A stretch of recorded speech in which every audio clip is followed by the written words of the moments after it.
See it now? Yes, ma'am. Perfect. Okay. So Yeah. should I begin? Yes, ma'am. Yes, ma'am.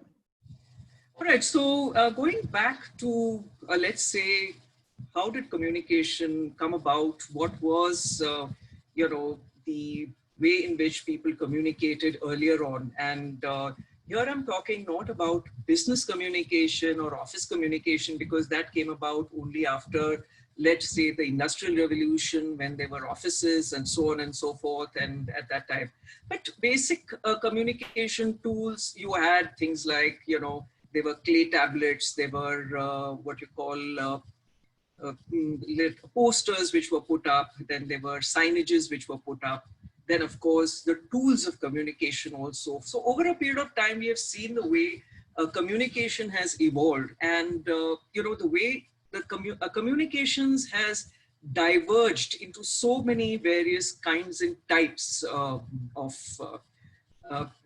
looking at various channels.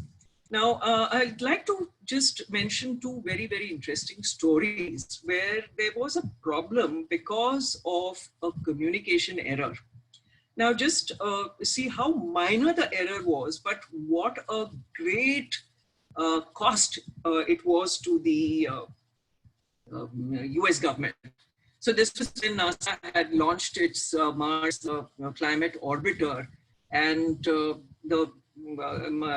rocket was supposed to go and do a study about the Martian atmosphere and so on and so forth. And there was a slight mistake in the metric system of calculation. The Jet Propulsion Laboratory used millimeters, and the Lockheed Corporation, who were designing that whole spacecraft, used the English system. So you can imagine what happened. Now, can you imagine two huge corporations having made a mistake like this? And not that it was something which was, such a big, major mistake. It was such a small mistake, but it really resulted in a disaster. Now, there are so many industries where communication is very, very critical. And and I consider even, your industry, which is the, it comes under the orbit of finance, but accounting, where communications is so very critical, where even a number here and there can make a world of a difference. Similarly with aviation. So there are all these sort of industries where communication externally, communication internally is very, very important. And there is some sort of,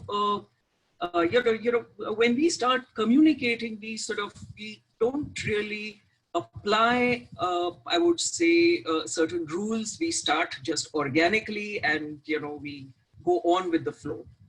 And over a period of time, my experience has been that any company that is very, very professional in its outlook, their communication processes and systems are in place, whether it is internal communications and whether it's external communications.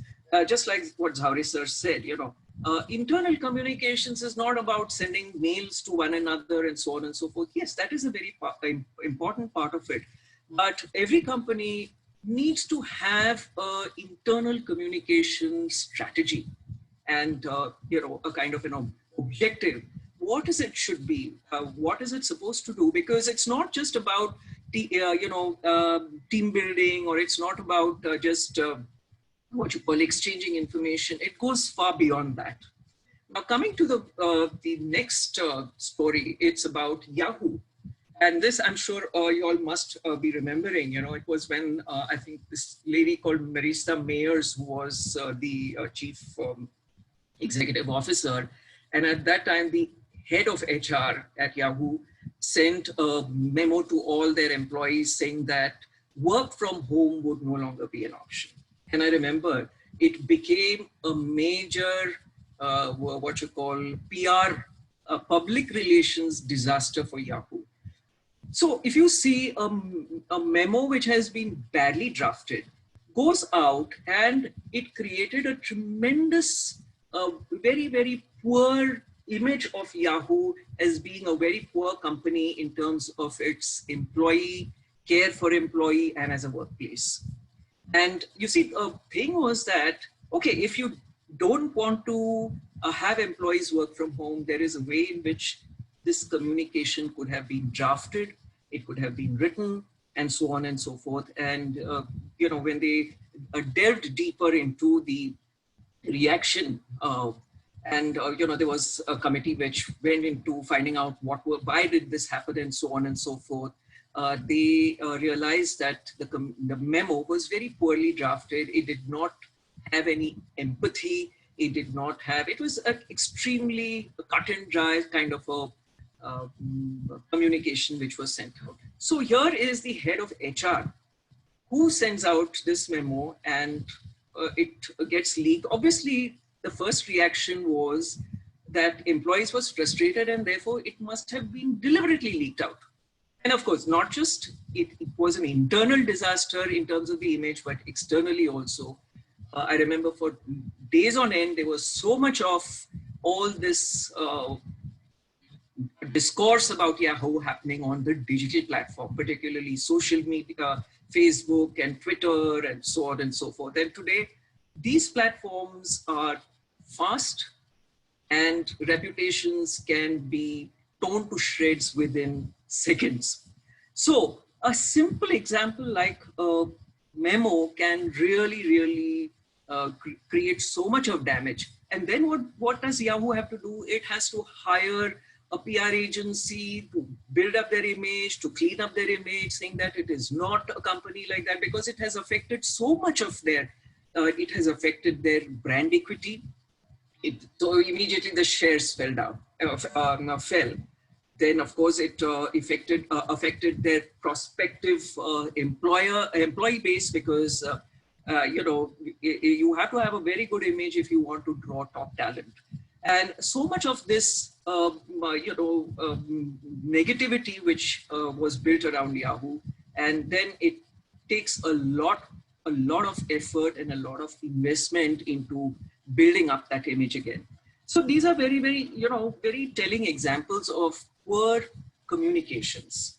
And one is, of course, an internal communication, and second was just, it was a misunderstanding. It was just it was a very small, example of an error.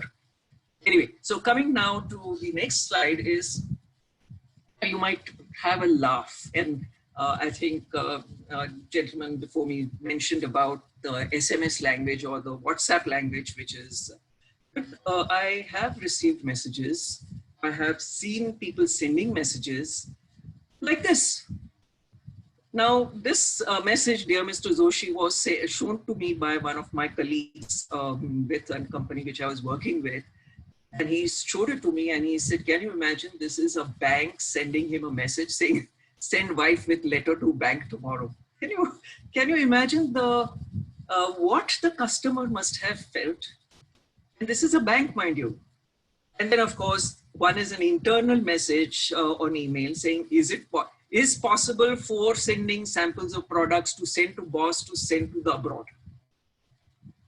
Simple message, how it has been convoluted, poor English, poor spellings, that WhatsApp language, using numerals. And of course, you see the other one is come early tomorrow, meeting is there. Wrong English. Now, when somebody sends these kind of messages, whether it is on a WhatsApp, whether it is on an email, it reflects an image of that organization as not being concerned about its internal communication. And therefore, one of the very important strategies, or rather the induction of new joinees that come into the organization, is about communications. So what is really communication? Is it just sending emails and so on and so forth? It's all about a certain kind of an entire top-down approach towards messaging in an organization. So here I come to the basics. What are the types of communication? So you have what is called the interpersonal communication between two people. Intrapersonal, where you have a person who's talking to himself. Then there is group communication, and there is mass communication. Now, any of these communication happen verbally or non-verbally, it could happen visually. So you might see a film, it might not, it might be what you call a silent film where you're just absorbing the the pictures, and there are words, but it's not being said, but it is a part of the message. So now, if you take in interpersonal, interpersonal communications happen through talking orally. It can happen through tools like your handset, your mobile phones. It could happen on email, and of course, on the mobile phone, it can be using a messenger or a WhatsApp or what you call SMS, whatever it is. There's so many types of, or rather, so many applications now. Intrapersonal is, of course, when the person is involved in himself. Now, that is a completely different area, which I'm not going to touch into. Group is when it could be a small group, like in an office. So what are the typical means of communicating within an organization? Not just through emails, but it is through newsletters. It could be posters. It could be so many other things where a message needs to be communicated to a group of people. Now, shifting to mass, and I'm sure you must have all heard of mass communication as a discipline, where mass communication are using the tools where the message is delivered to masses. So what are those kinds of tools or channels? They're the television, they're the radio, they're the newspapers, the internet, and so on. So those are typically what you call, tools of mass communication. And normally, when you have to communicate to masses, it's normally 1:many and so on and so forth. So it takes on the nature of the communication, or the message takes on a slightly different nature. So coming to my next slide is about why do people communicate? Whether it is in an office, largely, okay, I'll stick to the office part of it for two reasons. Or rather, not say office, but I would call it business communications. It is to inform, and the other is to persuade. A lot of internal communication is about sharing information, and a lot of external communication is about persuasion. And persuasion is simply means bringing about a change in the mindset.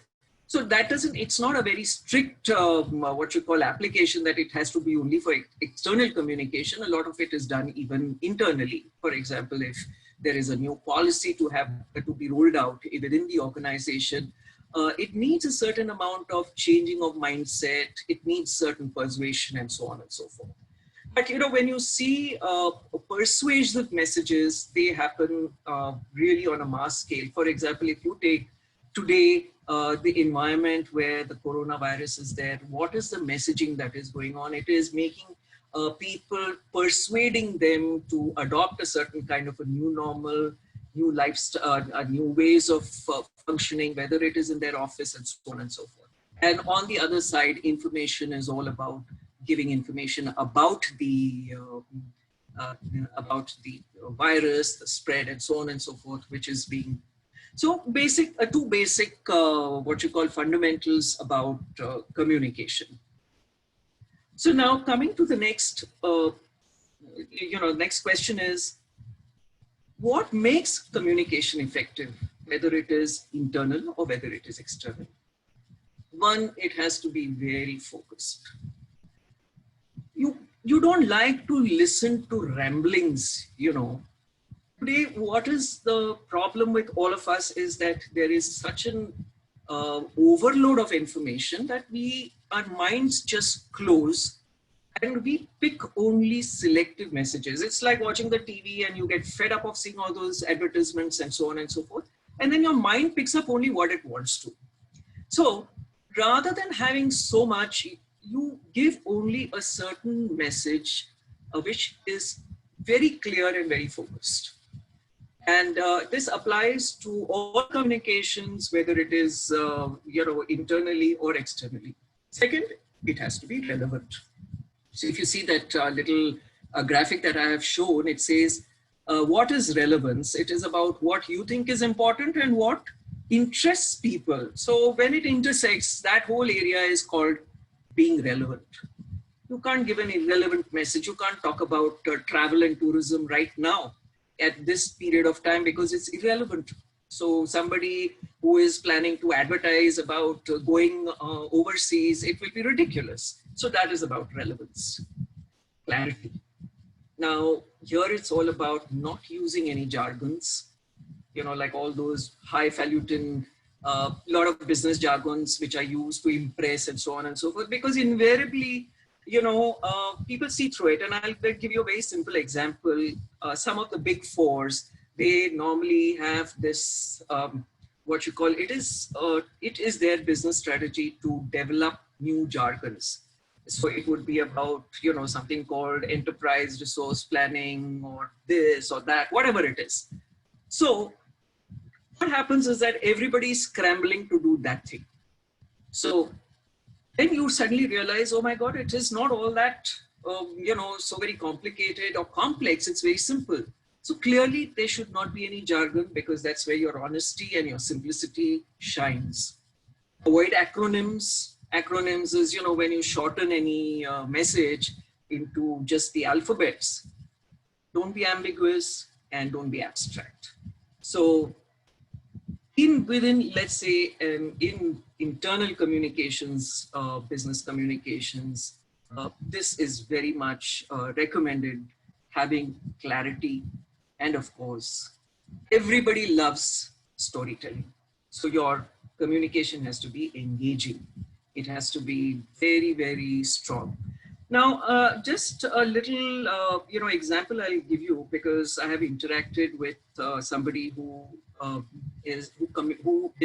specializes in what are known as HR communications. Now, companies like Pepsi and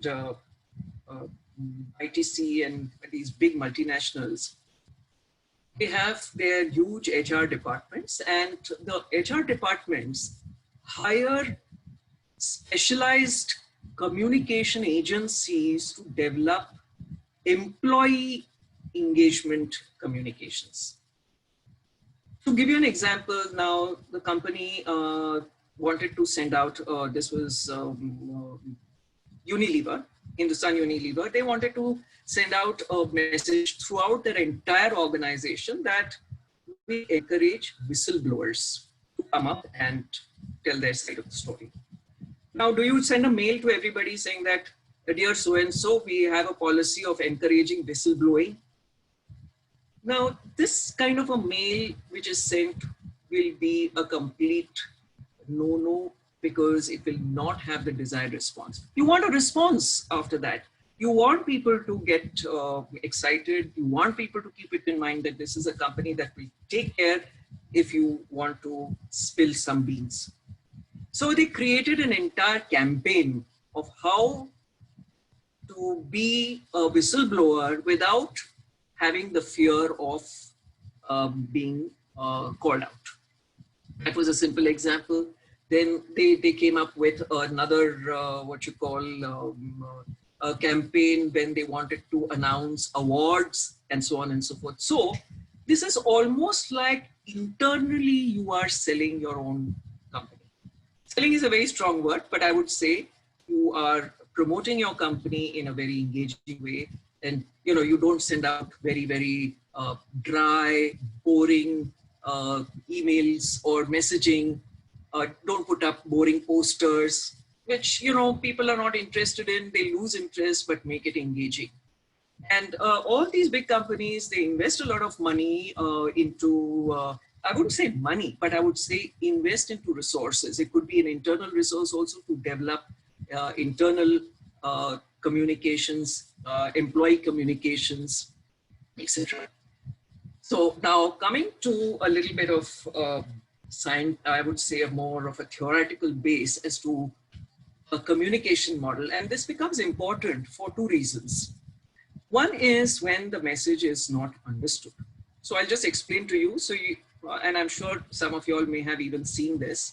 One is there is a sender who prepares the message Now, encoding is, how is the message going to be? Are you doing it in pictures? Are you going to show words? Are you going to show sign language? Are you going to, make some, verbal sounds? So how is the encoding going to happen? Then the receiver, who is going to decode that. A simple example is when a company sends a message out to its employees, it uses pictures and words. So that is called encoding. Now, if that words are not in a language that you understand, you are the receiver, you don't decode it. So it is meaningless, right? So therefore, the encoding and the decoding should dovetail, should match. And then there is the whole communication process which is completed. And that's called feedback, when it goes back to the sender saying that it has been understood. Now, noise is some sort of a barrier which is created. It could be some distraction, and where the encoding doesn't happen properly. And there could be a lot of and it is, these words were actually based on the old, sound, this thing where between a sender and a receiver, there used to be this noise which used to happen, and therefore it didn't take place. That's why the terminology or the semantics are around this. Anyway, in modern, let's say if you have to put it into a modern context, noise can be, let's say, too much of clutter, or there is too much of distraction, so on and so forth. So very, very important that the encoding and the decoding should happen properly, and there should be no noise. So this is a very basic communication model, and that's where we use it. Let's say for in an organization is that, the encoding should happen in a very creative way. Put the message in a way in which it is understood, which is with lots of pictures, which is immediately, people connect with it, and so on. Now, this a study was done, and the source is the Harvard Business Review magazine, where it says, what is the cost of poor communication to a company or to businesses? It says 35% are disengaged employees. 12% of working time is wasted due to avoidable inefficiency, and the turnover rate is 34% of disengaged employees. So, if one gets into all the nitty-gritties and do granular analysis of all sorts of negative the feedback that you get as a result of poor communication, there are much more. This was just a slide, the information which I had with me, which I thought I would share, considering how important communication to an organization is. All right. Now coming to the next part of my slide is what are the types of internal communication and the tools. So earlier on, of course, we used to have the telephone, then there was the intercom. We still have it, of course, organizations do have it. Then you have face-to-face discussions and their presentations, you have meetings and conferences, and then of course you have messaging, or you have a message board, and so on and so forth. And what is the form? So it happens in the form of, let's say, newsletters, memos, reports, graphs, charts, and so on. So a whole lot of these communication, which are of importance simply because this is about creating a company culture. If a company does not have a very professional or develop a company culture, and there are no guidelines laid down, then, it just becomes like an, I would call a startup, which is absolutely going here and there, where you've been in the business for so many years, and still none of the internal communications have been streamlined or have been, I would call, rationalized. So very, very important to look at this internal communication part of it, and which leads me to a very interesting topic of mine, which is about branding. So I can't, do away with this, because it intersects very, very strongly here. So when we talk about internal branding, for example, you take a company like any company like a Tata or a Wipro. See, their internal communications are all predetermined. They have a whole process. They've got what they call a brand manual, which talks about how they are supposed to communicate internally. So it is about internal brand communications or internalizing the brand. And a very interesting story about the Tatas. So you know that Tata Trust is the holding company of all the Tata companies, like you have, TCS and Tata Steel, Tata Consultancy Services, Tata Power, etc., etc. So when Ratan Tata took over after, this was not now, but after, I think it was after JRD passed away, I think so. Yes, he came in and he put in a complete process in place whereby, there were all these various companies that were doing anything and everything on their own. So you had the hotels division, the Taj hotels doing their own thing. Tata Steel was under. So there were all these regional satraps who were managing the businesses. They were very well-known men who managed it, but there was no cohesiveness regarding the Tata brand. So he made it compulsory that every Tata company, if they want to use the Tata name, they have to pay Tata Trusts a certain fee. And then they have to sign a memorandum of agreement that they will use the Tata logo, and this is all that they will do within their organization as far as their communications are concerned, the use of what you call the Tata name. And if they are going to be using the Tata name, this is all what they will have to do. Only then were they allowed to use the Tata name, and they were given after paying this fee. So that is the kind of emphasis, importance, which was, what you call, given to branding. And branding is not about a logo or, putting some color and all that. No, it is about creating a company culture internally. And I'm talking about, this is all internal branding, where you create a mission and a vision for the company, and then afterwards it's rolled out. And they're not really mere what you call, you're not putting up a mission and a vision only to look good. And, it has to be internalized literally as to where do you want to see your company go. And so this becomes very, very important. Now, coming to the types of internal communications in an office. So one you will see is vertical, which is a communication between employees at various levels. So what is the nature of the communication going to be? It is going to be very respectful and polite and so on and so forth. Communication from managers or leaders to employees, which is downward, will always be empathetic and polite. And ideally, because then why doing all this? Because you want to create a great workplace. Communication from employee to managers or leaders will always be respectful. So let's say you're writing a letter, I'm sure you all are all bosses, and if somebody, maybe one of your articles or young fellows who have joined in sends an email to you saying that, hi, how would you like it? I'm sure you will get very annoyed. You'd like to be said, dear sir. You don't want somebody to come and say hi. Well, in the US, it's a different environment. Their entire culture is a little different. We are largely, English and European, and none of the European countries will ever like somebody coming and saying hi. So we would say, okay, dear so-and-so.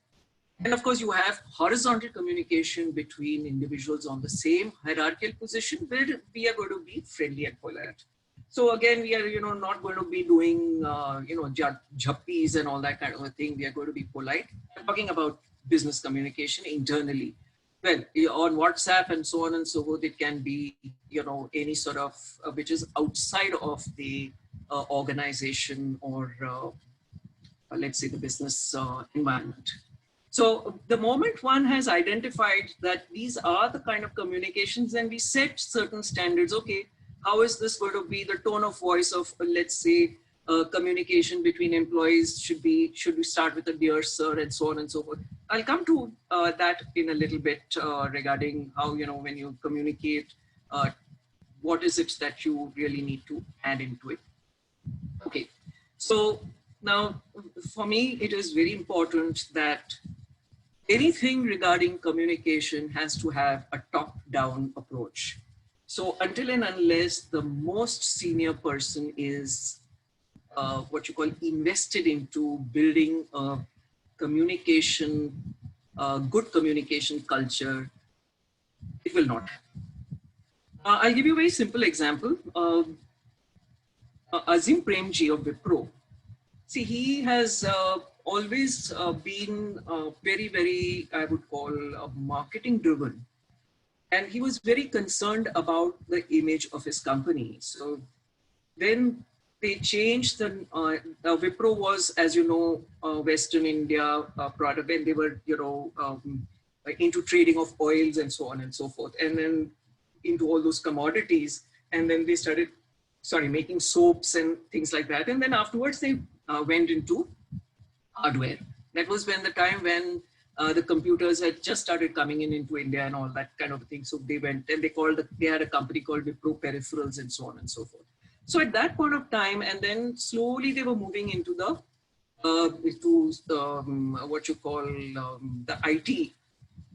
And that's where they changed their logo, and they had the sunflower, and down below, if you see, they had a line which said applying thought.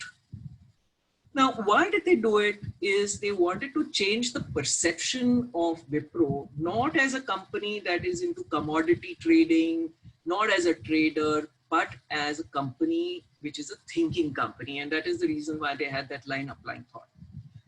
Now, I believe Azim Premji was so particular about that flower, the colors, the placement, on everything, right from their visiting card to the envelope, to the folders, brochures, everything, that he would personally approve of it. So they had identified one vendor in Bengaluru who would print it according to the proper colors. So if there was a variation in the color of that rainbow flower, sunflower, there would be chaos. I mean, now this is not some, funny story. It is real. And that was the way in which he was invested into details about his internalizing the brand.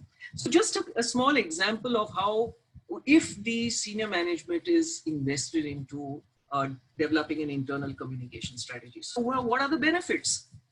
It's about everybody is well informed about what is happening. So naturally, you know that the organization is sharing information.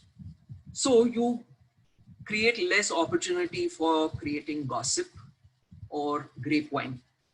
And I think it is very, very important that a workplace, to be good and happy, it should have a very good information sharing culture. Of course, no doubt, builds company culture, increases employee engagement. Everybody feels invested into the company. Easy to collaborate, quick problem solving, sharing of knowledge, innovation, and so on and so forth. So when typically when an internal communication strategy is drawn up, there is a plan which is made stating the objectives, stating the goals, and then the various tools which are used. And one of the tools which are used will be things like email, then there will be posters, there will be what you call maybe a blog, it could be social media, it could be an intranet, where there are some companies that have an intranet. And coming to the story of the intranet, let me give you a very interesting snippet. You've all heard of Zomato, and I don't know how many of you all know how Zomato started. Now, these two guys, Devinder and they used to work with Baines and Company, which was this advisory firm in Delhi.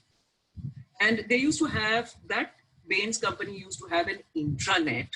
And what used to happen is during lunchtime, everybody used to rush outside on the reception table, because there were all the menus which were kept of the various restaurants. So they wanted to look at the menu, make a call and order the food to come to their office. And now this became very, very difficult because when you have 2,000 employees, are you going to have 2,000 menus because everybody is rushing almost? So these two guys decided that they will put up these little menus from all the restaurants around them onto their intranet. And then they found that they started getting a lot of hits on the intranet of Bains. And it became very easy. And that gave them an idea that this could be monetized on a much larger scale. Then of course they left it, and then they started on doing their own. This was in Delhi, incidentally. So they had this, they created a small little, the company was known differently and so on and so forth. So this is where it started, the whole idea for Zomato. So it was an intranet from where they began, and intranet was all about internal communications. Now, just a little insight into what all happens as a result of good internal communications is there is cultural change, employer branding, your staff is motivated, bringing about change in behavior as well. Change management becomes easy, staff retention, compliance, trust, crisis management, an inclusive environment, and so on. So there is a lot of benefit of good internal communications. And I will be coming to what are the tools? I mean, you'll say, okay, this is all fine, but how do we communicate it? What is it that we need to do in order to, communicate all this, or rather create these outcomes? So these, you'll see, these are the tools. So one is every organization will have their entire email. Obviously, if you are XYZ, it will be so-and-so xyz.in.com or whatever it is, standardized newsletter.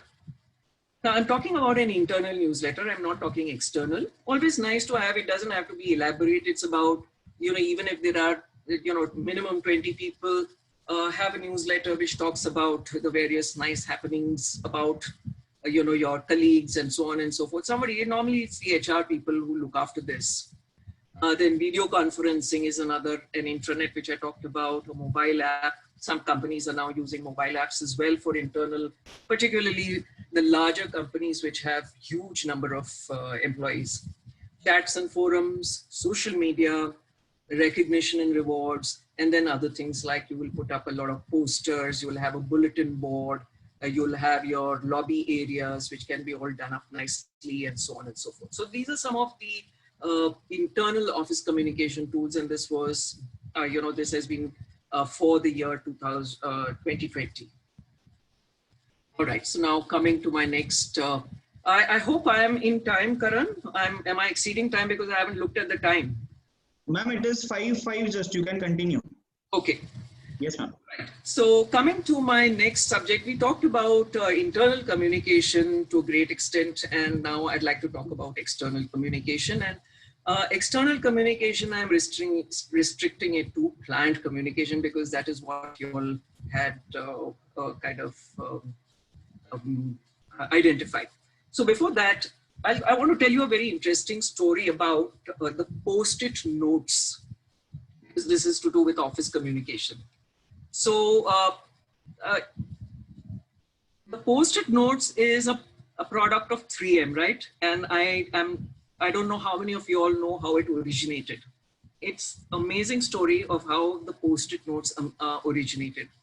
So now, suddenly 3M is making adhesives and glues and all that, and suddenly they start making these little post-it notes. So the story goes, there are two engineers, scientists in 3M, and one of them is working on trying to come up with a glue which is very strong. He said, he was given the brief that it has to be so strong that it cannot come off. And he made this glue, and he was, making he was trying various experiments. And unfortunately, he found out that this glue, when used, did stick, but it came off and there was no damage done. So he communicated this to his bosses in 3M and all that kind of a thing. And then, they said, okay, this is not of any use and this, that, and the other. And, what do? We are spending so much money and so on and so forth. So now he had to think of an idea as to how he could use it. So now there is another scientist with him who is, he sings hymns in the choir in the church. So there are these two guys. So he's also from 3M. And he would find that he had to, take these strips of paper and put it into his hymn book every Sunday. And invariably those strips of paper would be falling off or there was some problem. So they got an idea. He got an idea. He told this guy who was a scientist who worked on that glue, he gave me these sheets of paper with this glue on it. And he could put that glue, that piece of paper in his hymns so that the book did not get damaged. And that's where they got an idea. And then they decided that they will use these strips of paper, square bits of paper within the organization. And they made it and they distributed it within the organization, which was a hit. And of course, that was how 3M really started. And now why I give you the reference of the post-it notes is simply because at one point of time, I remember any document that came to you came it with a post-it note with something scribbled on it. Sometimes they still do, but I'm talking about the time when emailers had not reached to that kind of level that it was, and I've been through that whole period. So I used to have a whole stack of these, and I'm sure you people must be having a stack of all. You all still work with a lot of what you call hard copies, and you all use enough number of post-it notes, and these post-it notes became very, very they became so popular that the value of the company 3M really shot up. And Post-it is also, the brand name Post-it also has a certain monetary value. So this was just one of the additional stories which I like to tell as I go along talking about talking about communication, since this had to do with all right, so coming back to our external communications, it's particularly with clients. I'd like to illustrate a very interesting story, and this I'm sure you will have to, you'll understand the difference in messaging. So there is this beautiful garden, and the weather is really lovely, and it is spring, and there's a lot of, flowers and butterflies, the skies are blue, and there are two men sitting there, and there are a lot of people walking up and down. And these two men are beggars, okay? And they're both sitting with this drum there, not drum, I would say a little can, and with this little placard in front. So one of them is saying, "Give me money, I am blind." Okay. Nobody's giving him any money. Whereas the other guy, the other beggar who is sitting, his can has got a lot of coins in it. See his message. It is spring and I'm blind. So now what is the difference in these two messages? So the first message is you are being straight, right? You're just being honest. But this message is tinged with emotion. He's not, asking for money and things like that. He's saying it's spring and I'm blind. So it has touched an emotional chord in the person. And this is so very important with messaging. And particularly, this is to do with external communications. Now, I don't mean to say that this is the type you have to do with your clients, but yes, this is very, very useful, particularly when we are promoting our own services. Now, I know all CAs have that about not promoting yourselves and so on and so forth, but at the end of the day, everybody wants business. Everybody needs business. Everybody has to communicate. I mean, that is, I think, a very fundamental business principle. So, there are ways and means of how communication can be developed.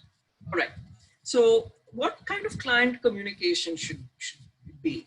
So very fundamentally, and this is through many, many years of experience with clients and dealing with what you call, and in the advertising industry, you never found clients who were very fond of you.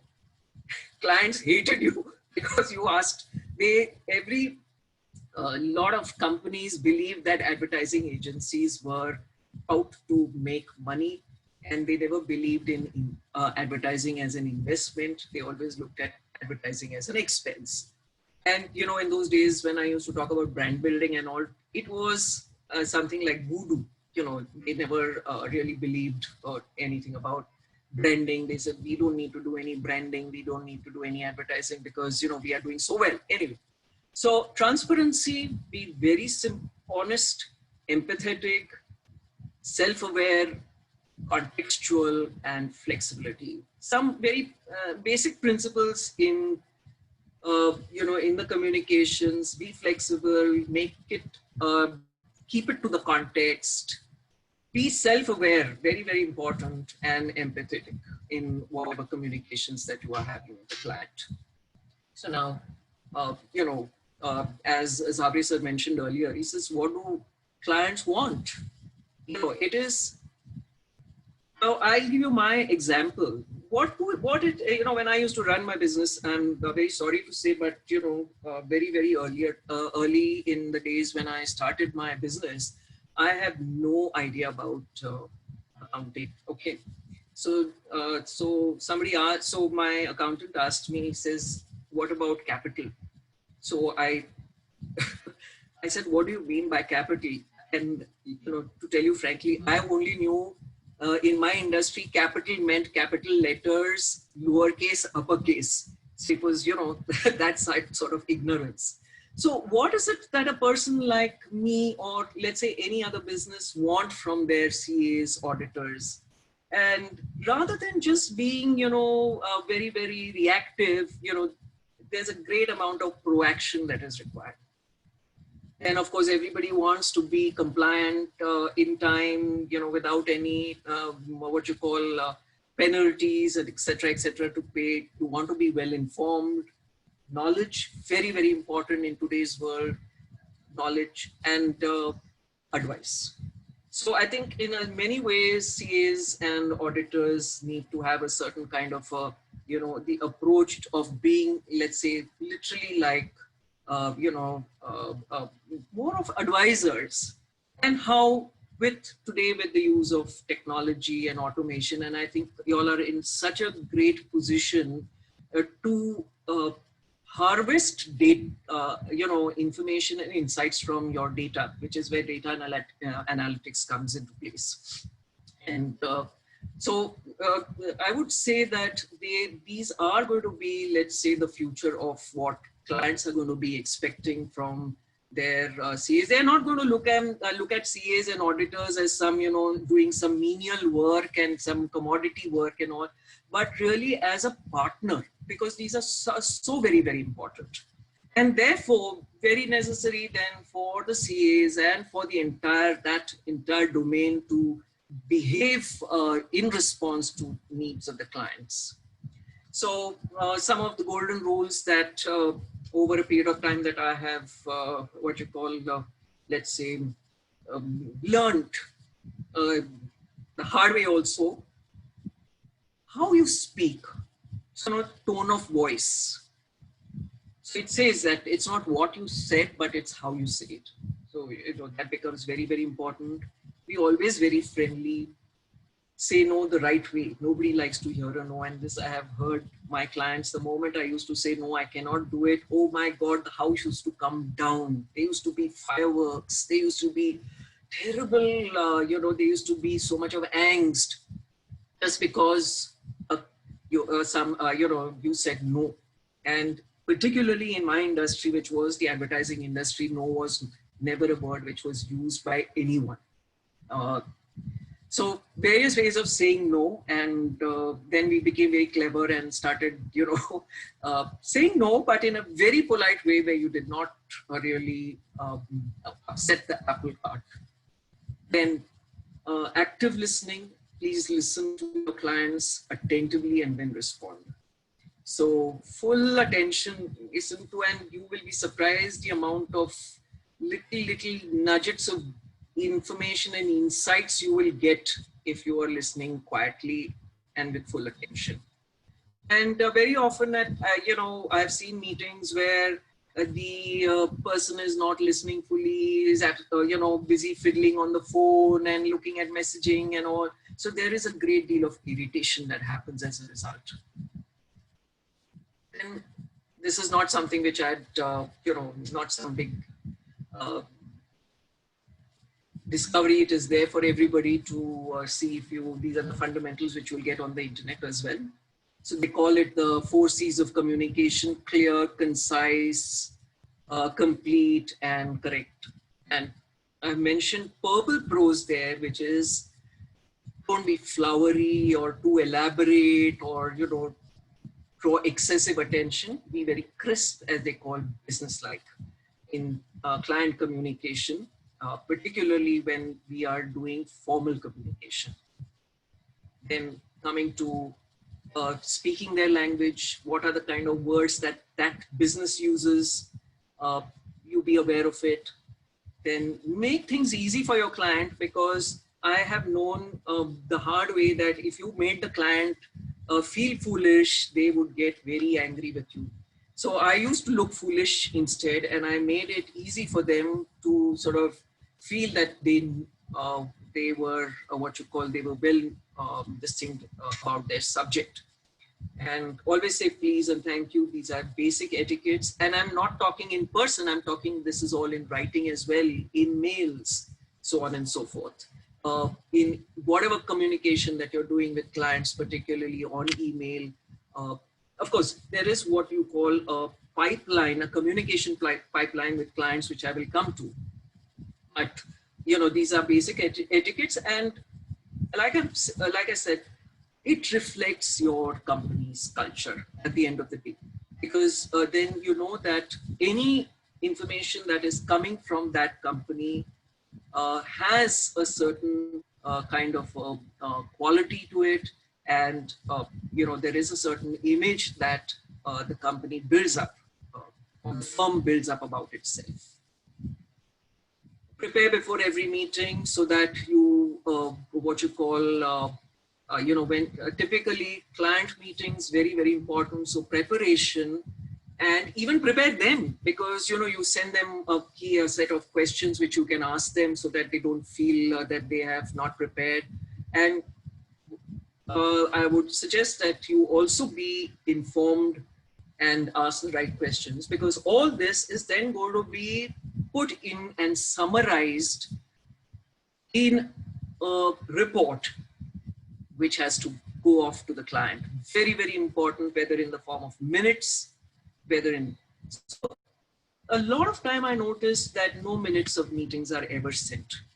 It doesn't have to be a long, drawn out, no, just points, because these come in very, very handy when you look at it. If there are some inconsistencies or there are some problems later, there is always a point of reference when you have articulated all those points about meeting.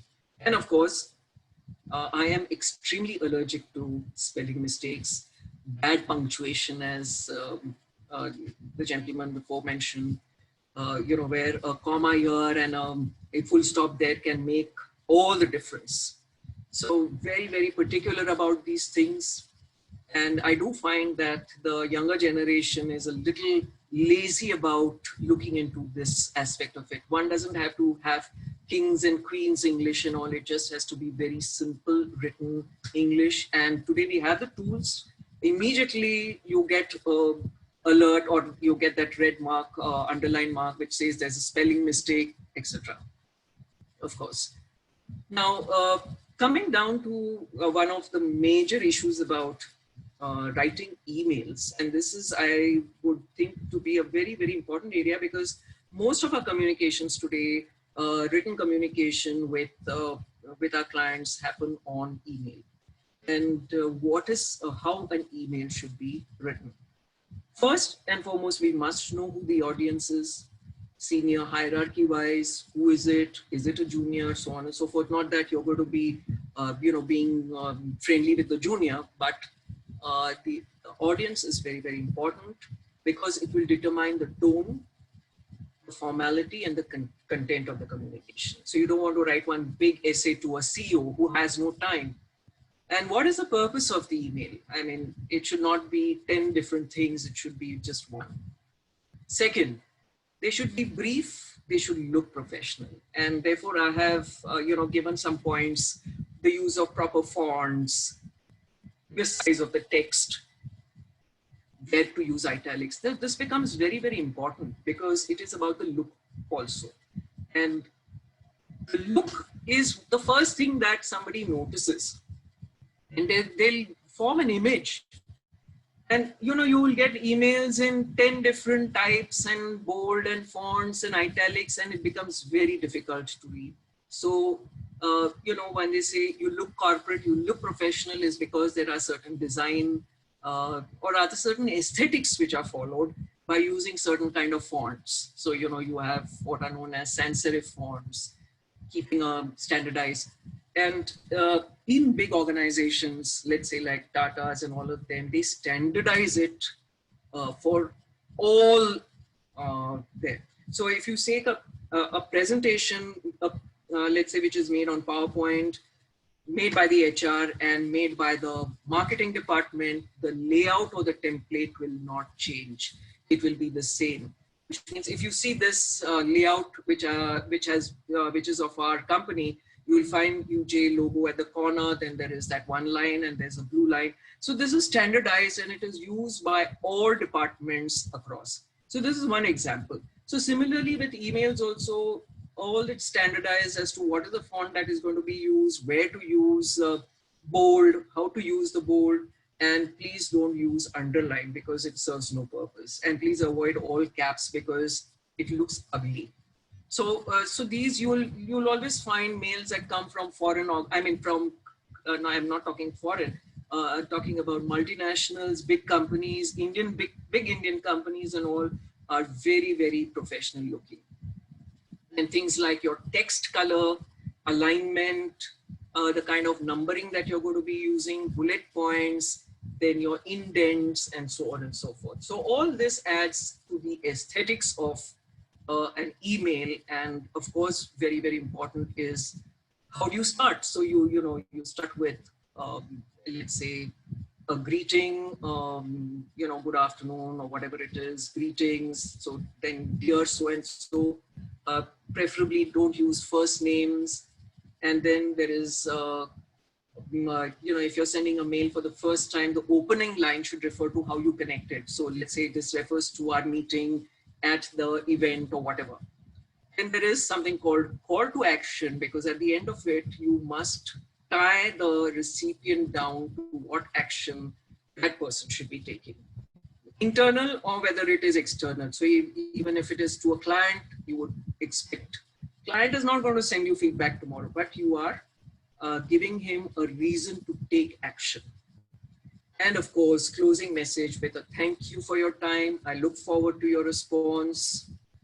And very, very important is the sign off and signature. So I would advise all companies to, all firms, you have the name of your firm, your name, this is the digital signature. You have all the social media icons if it is there. If there is a certain message that you want to give across, any kind of other disclaimers, any kind of maybe a certification, so on and so forth, adds to the image of the organization. And today, this is not about selling. This is about building image of being professional, of being corporate, and someone who is trustworthy, who is capable, so on and so forth. And another very, very important area is the subject line of your email. If you're sending it for the first time, it has to be very, very, appealing, because it has to make you to open it. Now, if it is routine mail that you're sending, if it is a thread, I'm not saying, but this is if, particularly when promotional emails are sent, a lot of study goes into what should be the subject line. So it says here, provide the biggest opportunity to ensure that the email gets read. The goal of the subject line is for the reader to open the mail. So I've given an example of, these subject lines as they appear in Gmail or Outlook. So the moment I see all this, I say, okay, something very interesting is about, sharpening my skills. So I'm going to click and open and see what it is, because I want to know more. I want to learn more. So, and also, that's where most of the mistakes are also made, because nobody thinks about a proper subject line. So I have seen subject lines can be absolutely ambiguous. Now coming to the last and final slide is about client communication. Like I said, what is the pipeline? So typically this is about when you are making contact with a client for the first time, or you think that he is. So that this is what normally is the sales funnel, as all salespeople will. So let's say you meet somebody for the first time and he's shown an interest in shifting his business to you, you will send an introduction about your company. So that document which is sent is very important. The way it is designed, way it is in terms of its appeal, what kind of fonts you're using, what kind of color scheme you're using, how is your logo placed, etc. So the aesthetics have to be properly in place. Then is the follow-up email for a meeting after your so here is, if you see the sales funnel, there's the initial contact, then there's the qualification, meeting, and closing. So this happens with any business. And what I have done is I have linked up various various communications which are done with a client or a prospect to a client at every stage. So these are the things. So you have introduction, then you have a follow-up email for a meeting, where again, being very polite, then you make a presentation of your company credentials. It could be in the form of a PowerPoint. Again, the PowerPoint has to be well designed, well presented. Then again, a follow-up email. Then there'll be an exchange. Then the prospect will say, okay, send me a proposal. So then your proposal goes. Now that proposal also is a document which has to be very, very important, very, very well designed, so that, it should not be crummy, it should not look overcrowded. There is going to be information in it, lots of it, but it has to be designed, or I would call the word design, but it should be laid out very well. Then you will send a follow-up mail. Then client will say, no, there's that, reduce your rates, which is always add some more services. So there will be a revision of the proposal. Now, when you're saving these revisions, please ensure that there is a archiving process. So you give it, you'll call it proposal 1, then a revision will be 1.1, then another revision will be 1.2. So, in every company must have their own, what you call system of these, of keeping it proper, because you can always, then suddenly the client will say, no, let's go back to that. Then you'll again be scrambling. Normally everybody does is to go into their Outlook or go into Google to drive to download those mails that have been sent, rather than looking at your own hard drive. Anyway, so revision of proposals, then finally you've come to an agreement, then is the memorandum, that document.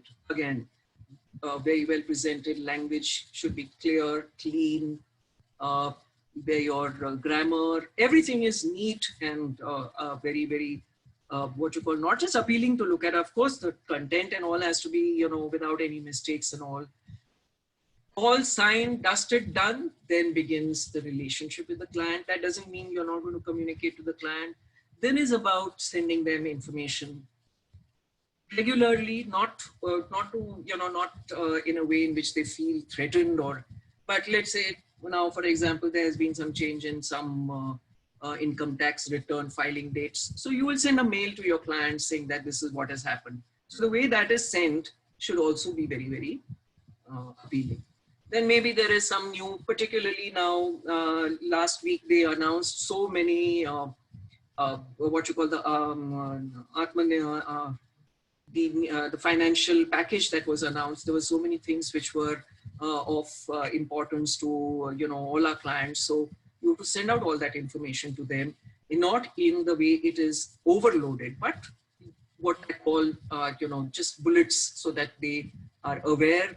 And also what happens is, as a result, the CA firm or the auditors are not seen as some sort of low level kind of commoditized service, but it is about getting a certain kind of a premiumness to this, to the service that, which is about how you are building it. So this is where I come to an end, and I hope you'll have what you call. I hope I have been able to provide enough information, and it has been useful to you. Thank you very much. Thank you, ma'am. It was definitely, we have a lot of things to learn from there, a lot of inputs. I request the chairman of Pune ICS, Abhishek Damne sir, to please propose the vote of thanks. Sir, over to you. Yes. Thank you, Nandita ma'am, for your wonderful insights on communication. I think so. I'm really glad to attend this. I could not attend for first 15-20 minutes, but when I joined in, and it was like a wonderful session going on, and I could see as a chartered accountant, we are compared to number of other professionals also, and it is always there is a critique that as a chartered accountant we are failing in communication, or we are failing in conveying the appropriate information to the client. So, so with this intention only, Pune branch has started this communication series. We believe that communication is really important for any organization to achieve its organic growth uh, and to perform in a better manner. So it was really wonderful session from you, madam. I think so. Your session was clear, concise, complete, and correct in all manner. It Thank you. session has been recorded. Yes. I will urge all the firms to give this session as introduction whenever, as an orientation program, whenever new employee or your articles are joining. So probably this will be one of the greatest input from Pune branch for those employees who are joining in. Madam, just to tell you about the communication, not in English, but we are also going ahead. Pune branch members are also going ahead with the foreign languages. We recently completed German language course, which were participated by initially.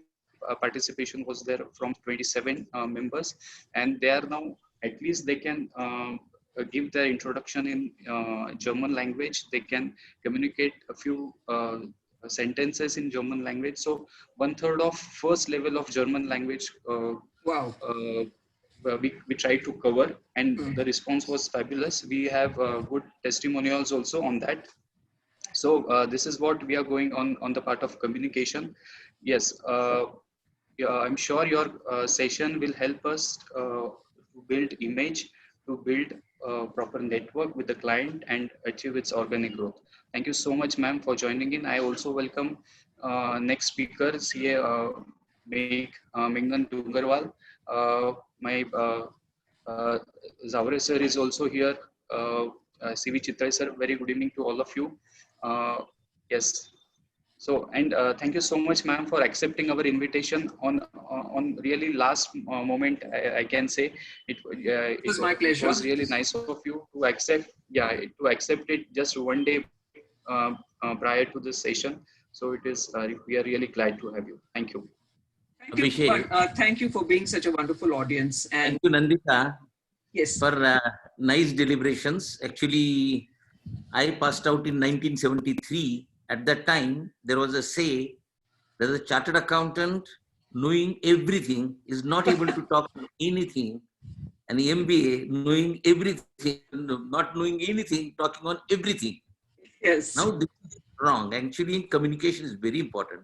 Yes. As a chartered accountant, there are three things that are important for any professional. Number one, technical know-how. That we must be technically competent. No problem, Yes. no doubt about it. Number two, practical know-how, practice part. No problem. But the third part is what you said is absolutely right, marketing know-how. You have to market yourself because you are a product. And that Yes. service product you have to sell in the market and you have to encash it. What you said is very nicely. Thank you for that. Thank you very much. Yes. And I'm sure Chitray sir is listening to this. Chitray sir, I request you to take this session's feedback to central level, and if it is thought appropriate, we can have that at HO level also, such kind of program.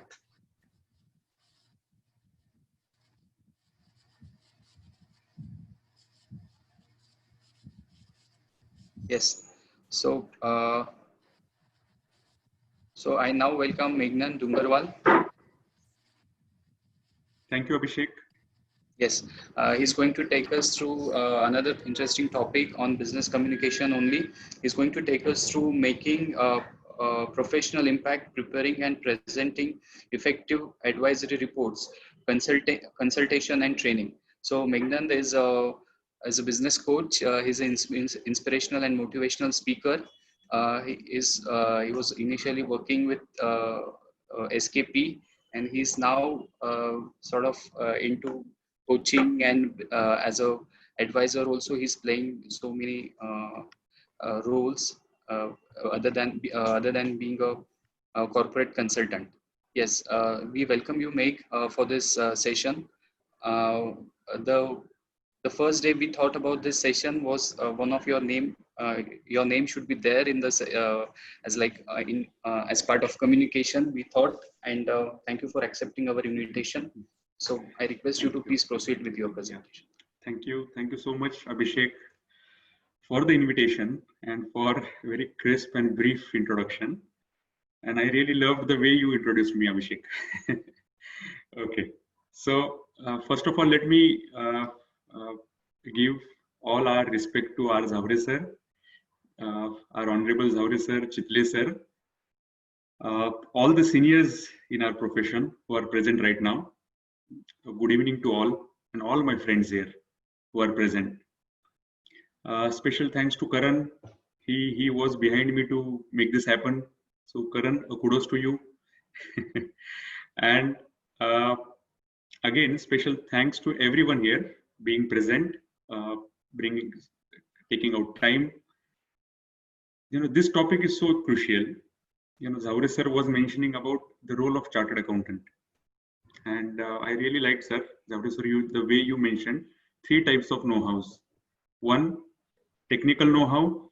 Second, our professionalism, and third is marketing know-how. So this summarizes really the way, as chartered accountant, what should be our role. And I would want to dig into this today in today's topic. And the topic highlight is very relevant in today's age. The reason being, in the COVID times, this challenging time, this crisis time, clients are expecting much more from us as professionals. We are no more only compliance service providers. Clients are expecting an advisor role from us, a consultant role from us, an educator role from us, a trainer role from us. In fact, a partner role from us, isn't it? If I may hear few yeses or no's also, that will give me a thumbs up that we are starting this topic with the right tone. Can I hear, Karan? Is it possible to unmute Sir, and hear at least? Just a second, sir. I'll change the settings. Just a second, sir. Okay. Sir, the chat box open. Also, I will allow participants to unmute themselves. Yes, sir. Okay. Yes, that's true, sir. Good. Okay. Thank you. Thank you, sir. And this is where, this topic is so relevant for us, each one of us. And let me start sharing my screen so that we have a reference point while we will discuss today. For next approximately 80 minutes, I was seeing the table, minute by minute table plan drafted by our Pune ICI team. And we have next 80 minutes to cover this topic. Frankly, this topic is very wide and deep. Generally I prefer 2-3 months of continuous work for someone to really get into depth of the topic. However, because we are having 80 minutes, we will cover at least the areas which should be of immediate attention. And after the presentation is over, I would expect our minds would be definitely expanded. That would be my objective here. The way we look at professional consulting, the way we look at professional advisory, and the way we look at professional training, that should definitely expand. That would be my objective for today. So let me directly jump into the topic here. Karan, can we? Sure, sir. Okay. Sir, just a second. Yeah. Dear members, as discussed with the speaker, you can write down the questions, whatever you have, whichever questions you would like to ask to the speaker in the chat box, rather than unmuting yourself in between, so that I can take those questions. Sir pauses down for a bit, so that I can put those questions in front of him and then he can address it. Okay. Sir, over to you. Yeah, Karan, I actually wanted to ask some question to Nandita ma'am. Is it possible? Karan, we can wait for a minute. Karan. If the Nandita madam is going to be there full session, then take the question answer at last, because already Meghnan has started. So it may disturb Meghnan sessions. Okay, So if no any problem. questions is there for Nandita madam, let's take at last moment. Okay, no problem. And Meghnan volume थोड़ा कम आ रहा है. Meghnan थोड़ा सा volume Okay. All right. Thanks, Samir bhai. So, yeah, I think let me also thank the entire Pune ICI team before I start, because they are the ones who are really organizing this wonderful Pune ICI team. Abhishek, Samir, Kashinath, and the entire team. So, with this, let me get into this topic, super crucial for all chartered accountants. Making professional impact. So let me first get into the meaning of these two terms, right? Because as chartered accountants, we go deep as usual. So what do we mean by the term professional? Because we are bifurcating professional impact and normal impact. So let's first see, what do we mean by professional? Okay, so this is how I look at the term professional. Professional means specialized mastery. Professional means an expert. Professional means someone who goes deep into the topic. And that's the differentiator, right? In professional versus non-professional. So first characteristics, specialized mastery. Number two, systematic approach. When we hear the word professional, we assume that this person or this firm is going to go in a systematic manner. There is no haphazard way of doing things. There is no haphazard way of responding. There is no haphazard way of analysis.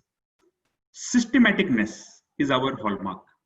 And third, and the most important in today's context, is strategic thinking and attention to details. Now, this is super crucial. A professional means who think comprehensive. A professional means who think strategic for the client. A professional who goes to the details from top to bottom. He is completely attentive to the minutest of the details. And that's the hallmark. A professional who think big, think broad, think high level, and at the same time go deep and give complete attention to details. And that differentiates us as professionals. And this is so important to first understand why we say it is making a professional impact, not the normal impact. Now let's see, what do we mean by either advisory or consulting or training? I'm combining these two for the sake of simplicity, although there are different meanings, no doubt about it, technically. However, for our purpose today, we would want to combine this so that it becomes easier. So what do we mean by advisory or consulting or training? It doesn't mean giving normal advice. It means giving expert advice. It doesn't mean giving generic advice. It means advice for a specific need. And it doesn't mean giving theoretical answers, theoretical solutions, bookish answers, and non-implementable answers. It means giving practical and implementable solutions. And that differentiates us as professional advisors. It means an expert advice given for a specific need that is practical and implementable. I hope this has set the tone well. And this is how we are going to cover in next 1.5 hours approximately, how we can make best use of our roles as professional advisors and professional consultants and professional trainers. This how part we should cover in this session today. Is this okay, Karan? Yes, sir. Great. Now, before going into the depth again, generally, which are the topics of advisory or consultation, what we see in the marketplace today? This may be very broad, no doubt about it, but for chartered accountants, if you see generally areas of advisory, what are those areas of advisory? Preparing business plans, helping clients improve their profitabilities, helping them preparing financial projections, helping them in devising growth strategies. Our favorite, the bread and butter, the core expertise of chartered accountants, subject matter expertise such as direct tax advisory, indirect tax advisory, Ind AS advisory, new areas like technology implementations, system advisory, and another core area which is designing internal controls and systems. These are generally the areas of advisory, right? Now, as an advisor, if I'm going to help my clients in these various areas, how can I raise my game as a consultant? That's what we want to see here. And I'm sure I'm just going to share my ideas here, but they may not be 100% covering each and everything because of the time constraint or because of possibly my way of looking at things. You may connect it with your understanding level. You may further add to it whenever we discuss jointly in the game, because every one of us should learn from each other. That's the objective of today. And it should be as relevant as our day-to-day professional life. Great. Now let's see a simple case study, because we want to refer to something, right? Our mind should be aligned with a case study. Let me just read out this case study so that going forward, we can connect to this case study just as a reference. So what is the case study here? Very simple. There is a company called Healthy Food Products Private Limited. It is a specialized food products company offering healthy food products in Pune market. This company has grown leaps and bounds in last few years. However, their rate of profitability is very low and their cash flow position is also always challenging. Their working capital position is not healthy. That's what they see. This is the problem statement. Now, because of this problem, the company wants to appoint a strategic advisor or a consultant to help them in this situation. Now, you, meaning Advisors LLP, you come to know about this requirement in this company, and now you want to approach this client for offering the strategic consulting. This is the case study, simple, straight, and very normal and practical in the day-to-day marketplace, right? You may apply various fact patterns here. However, for the sake of simplicity, we will refer to this case study as a reference, right? Now, with this background, let's see. First, see the why. Why this company wants to hire an advisor or a consultant. Because professional impact starts much before we actually render the work, right? It starts much before.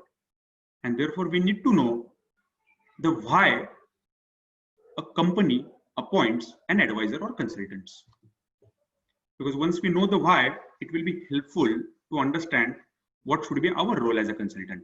Let's see what are those 3 factors. 1, they want to solve a specific business challenge. They want a specialized expertise from that advisor. In this case, in our case study, that health product company wanted to solve a specific business challenge, that how can we improve our profitability? Number 1, are there any cost optimization possibilities? Are there any pricing change possibilities? Are there any business model change possibilities? Which are those areas which we should work on in order to improve our profitability? And second, how can we enhance or improve our working capital position, the cash flow? This is their specific business challenge. Second, to fill resource gap. What does it mean? They need more than what they can do internally. Now, this is super important.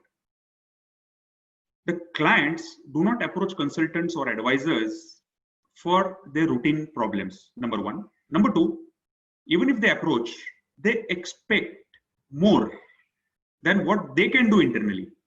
They feel that the consultant will bring something extra on the table. That's their innate expectation. Number 3, the company wants an outsider opinion. What does it mean? They want to know, what are my blind spots? What are those points which I am not able to understand being involved in my business? A third party, a neutral third party, an unbiased third party will only be able to observe my blind spots. So the client wants an outside opinion, therefore they hire consultants. And therefore they don't want consultants who always say yes and yes to everything that the client is saying. They want someone who apply their critical mind, who apply their challenging mind, who apply their questioning mind, who apply their auditor mind in solving their specific problem. So these 3 reasons are the hallmark of client need while appointing any advisor, right? This is important to know. Now, looking at these reasons, what should be my role as an advisor? What are those traits? What are those qualities an advisor or consultant should demonstrate to the client? Let's see one by one. The first and foremost, the advisor should demonstrate, the consultant should demonstrate to the client that we know your industry. We understand your industry dynamics. We have experience working in your industry. We have done lots of research in your industry. That's the first and foremost expectations from every client, that my consultant will understand my industry in depth. So in our case study, we need to demonstrate to the client that we know food processing industry in and out.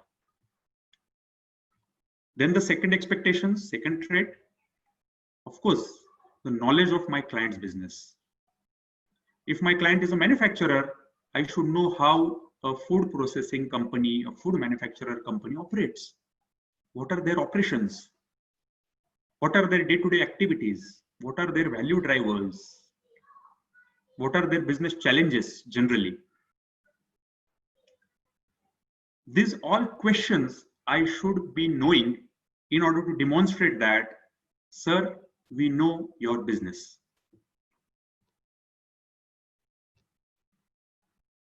Now the third one, this is, I have observed this in many of my professional friends, colleagues, clients. What they miss is to demonstrate that we have passion for the area of consulting. And it shows when you speak to anyone, especially to the clients, your passion shows on your speech, on your behavior, on your responses to clients. So we need to demonstrate to the client that, sir, consulting is our passion, number one. Number two, sir, problem solving is our passion. Sir, giving appropriate implementable advices is our passion. Sir, financial matters are our passion. So in our case, in this case study, the client wants areas of improvising profitability and areas of improvising cash flow position. So as a consultant, my role is to first demonstrate that I have a passion for improvising profitability. That passion makes a lot of difference, isn't it? Then the fourth one, crucial one, the client hires a consultant because they expect the consultant to give a strategic plan.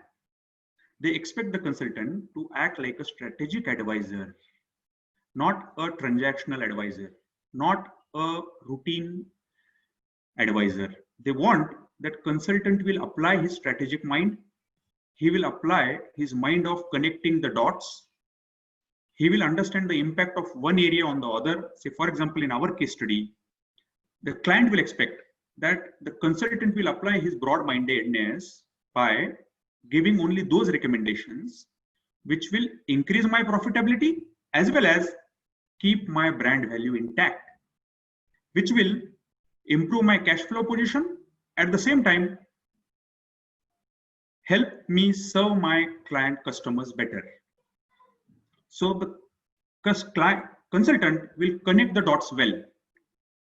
He will act like a strategic advisor. That would be another expectation. Now the important one, super important, especially in this challenging time. And globally, if I study global consulting world, which I do continuously, the one major differentiator in world-class consultant and a normal consultant is world-class consultants. They give measurable and specific outcome in every consulting project. That's the differentiator, and the clients value this approach. That, sir, we want specific outcome from your work. We want measurable outcome from your work. We don't want generic advices from you. Most important differentiator today. And the last one, the most important trait of an advisor or consultant, the client expects that the consultant will not only give me an advice, the consultant will help me build accountability. This is the new expectation from the marketplace today, globally, that the consultant is expected to help the client to build accountability in their operations. That consultant should go one extra mile and ensure that the advices are implemented. The advices are actually implemented on ground.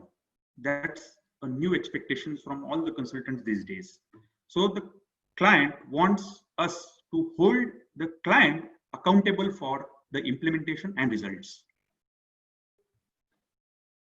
So I hope these 6 traits of an advisor or a consultant definitely differentiate a normal advisor vis-a-vis a professional advisor, a professional consultant.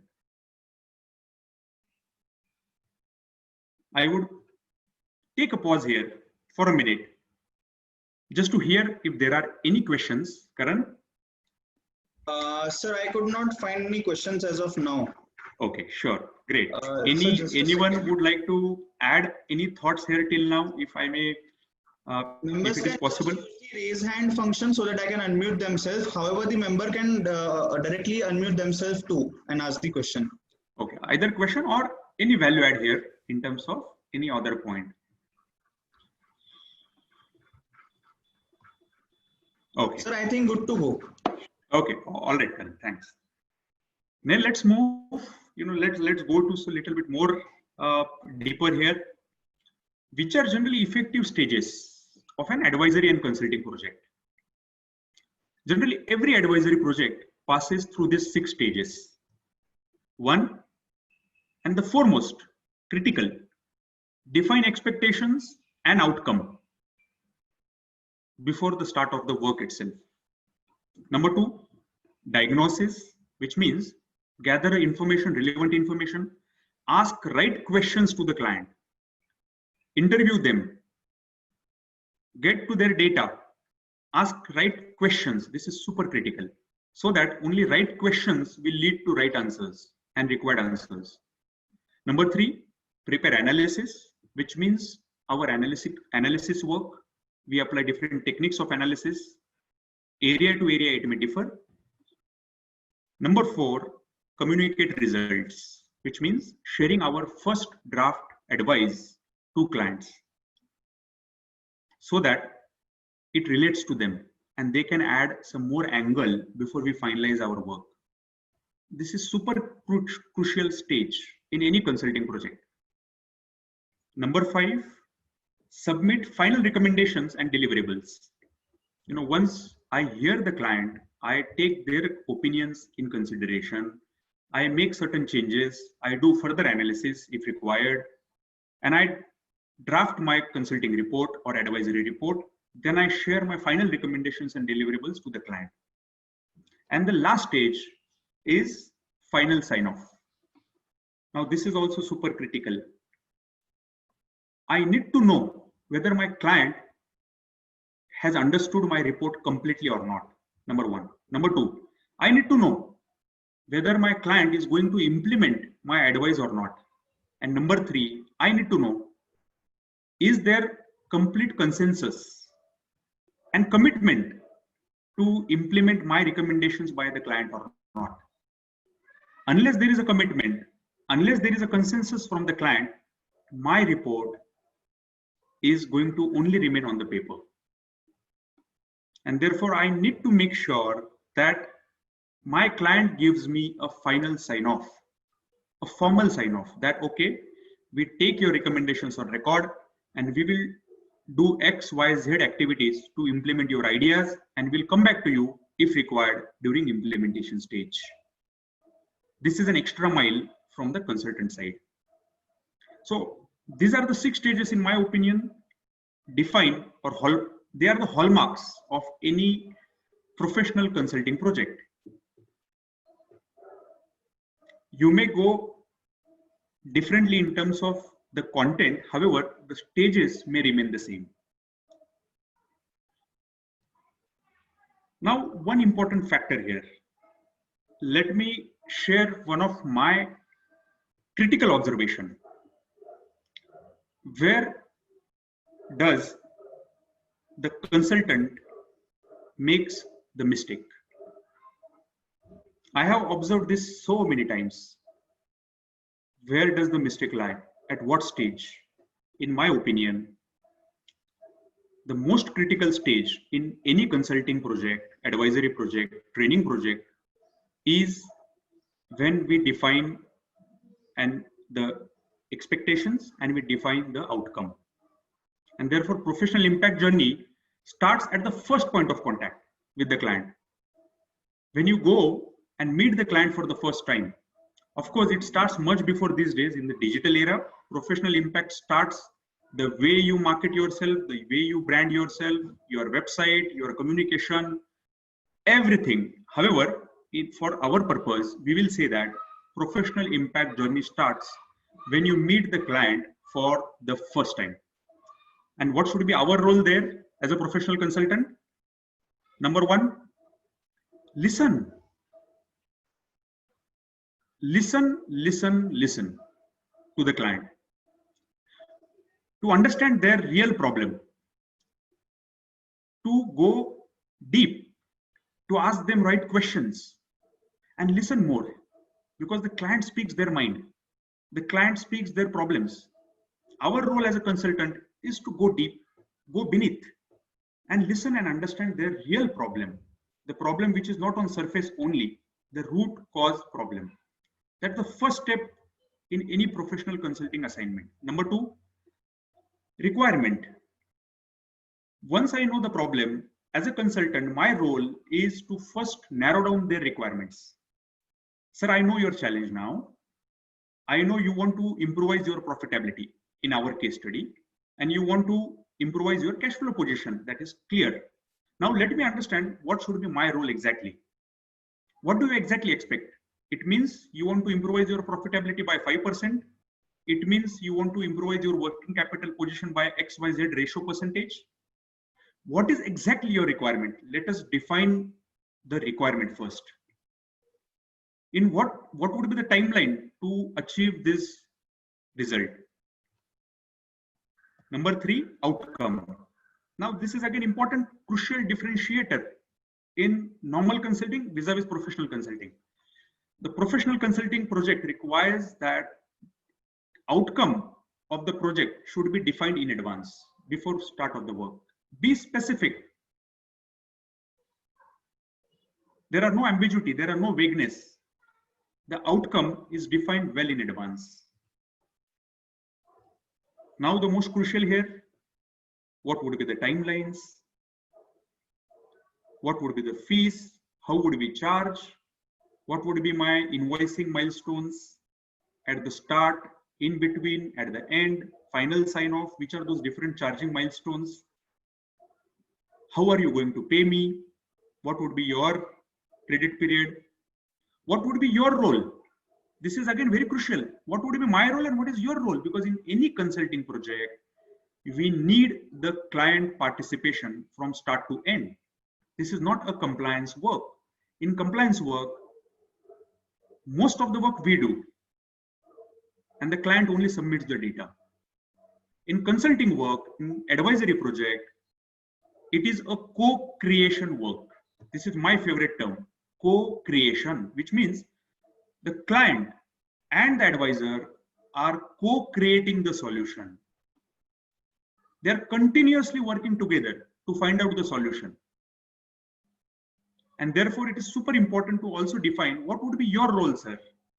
Your role will be giving me data, answering my questions, whatever work I do, affirming in between, signing off my report finally, sharing with me the consensus for the recommendations, etc., etc., has to be plotted, in my opinion, very clearly at the start itself.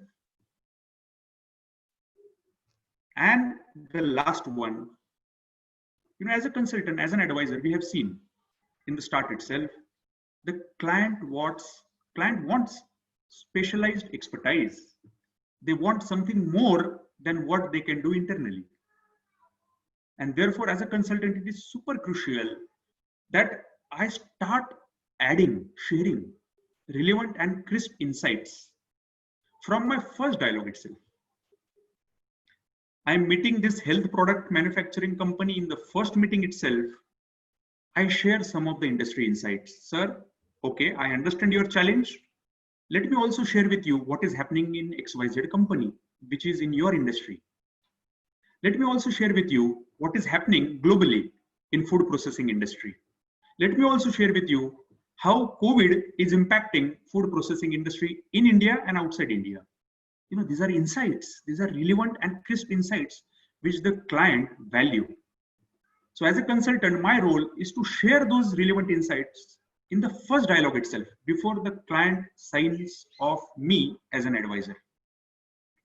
Because the client values, the client gets an idea that, okay, this consultant is really having lots of insights and I should hire this consultant. I should hire this advisor. And therefore, our first objective in any first meeting as a consultant would be, how can I add value in my first dialogue also?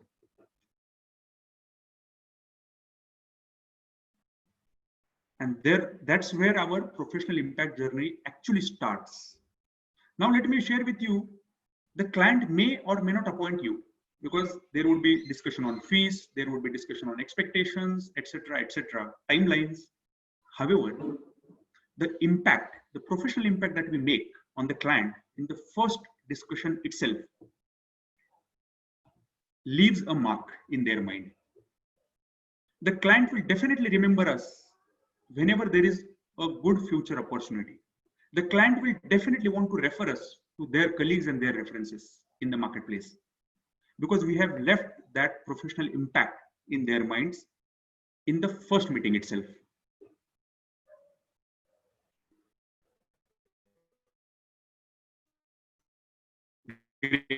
Now, we have seen the traits of a consultant, traits of a professional advisor, what is expected from a consultant by the client, and the stage that we start actually adding professional impact. Till now, any points to add? Any questions from our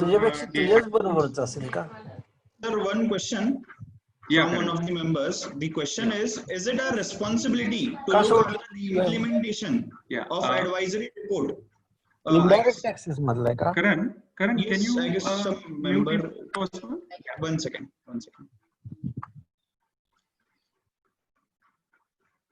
Sir, are you able to hear me? Yeah, clearly, sir. Yes. Correct.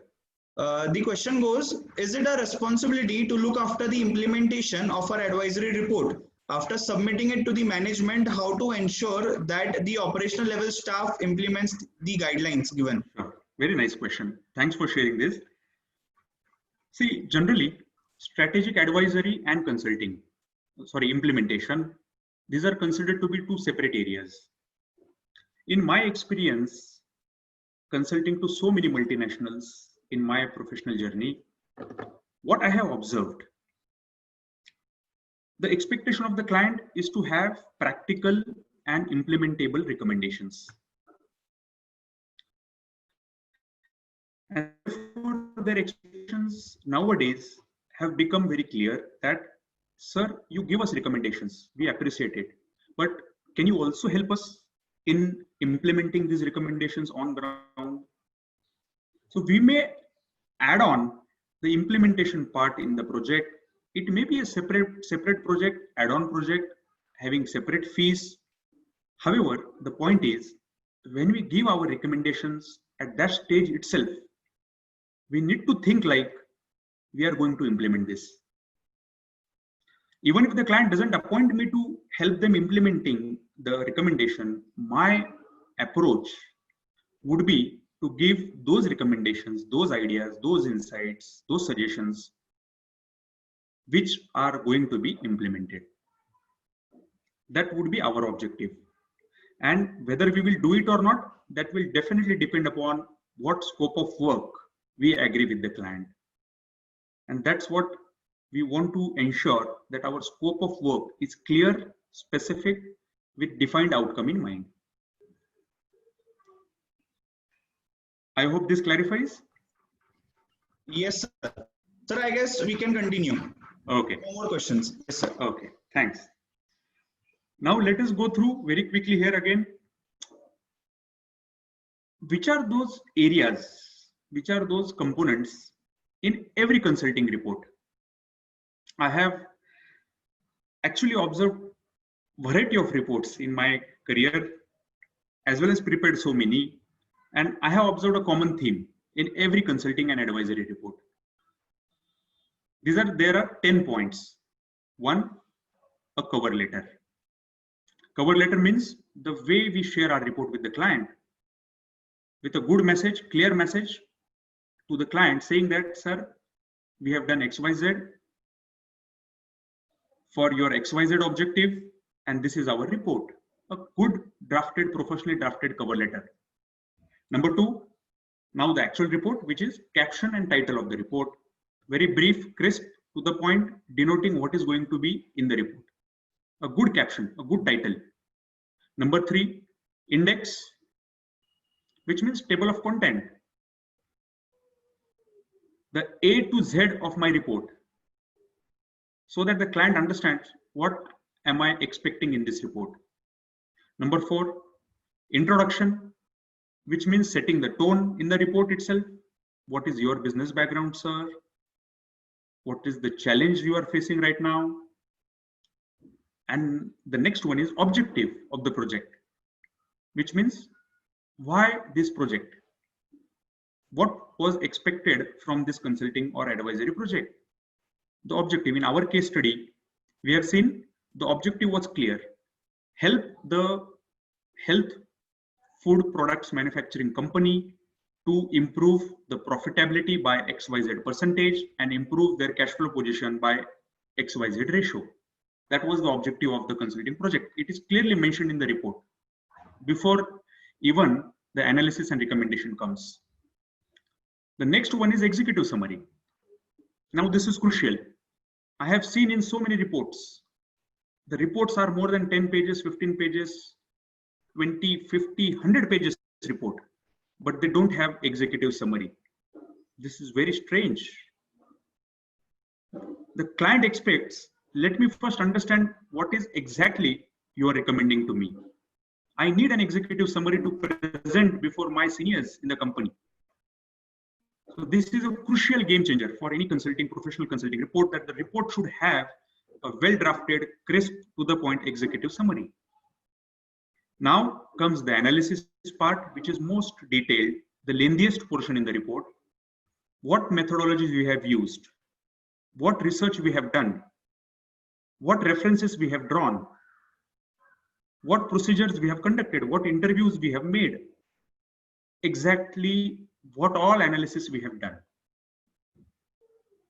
It is part of the report because the client needs to understand that we have followed a systematic process before deriving the recommendation. That's what the hallmark of a professional consultant, right? A systematic approach, and that is denoted in our analysis portion of the report. Then comes the recommendations. Now, very important. When I say recommendation, which means clear recommendations, practical recommendations, and implementable recommendations. These 3 pointers. They should be guiding to the client that, okay, these are the actions I need to take. These are the measures I need to take. These are the cost optimization possibilities I need to act so that I want to make an improvement of XYZ percentage in profits. Clear action areas, clear actionable insights. Then the conclusion one, which means, okay, based on all the above, what do we feel? What do we recommend? What do we suggest? Are there any way forward? Are there any extra activities they need to do in addition to our recommendations? So the conclusion, so that they take away certain concrete takeaways from us in the report. And the last one is, of course, the appendix and references used. So are there any annexures, detailed work that we have done that we need to share with them? If we have referred any websites, industry reports, government documents, all the references used. If we have interviewed few people, their interview extracts. If we have referred any government regulations, the extract of government regulations. If we have referred any case laws, judgments. If you have referred any global industry scenario, X, Y, Z, what all we have referred in order to derive the recommendation. If I want to share with my client that, okay, so these are all the basis of our analysis and our recommendations, so that my report is complete in itself. The client need not have then any other questions. They should not be in the dark. They need to know the why part of it, the how part of it, and the what part of it. Everything clear in one single report.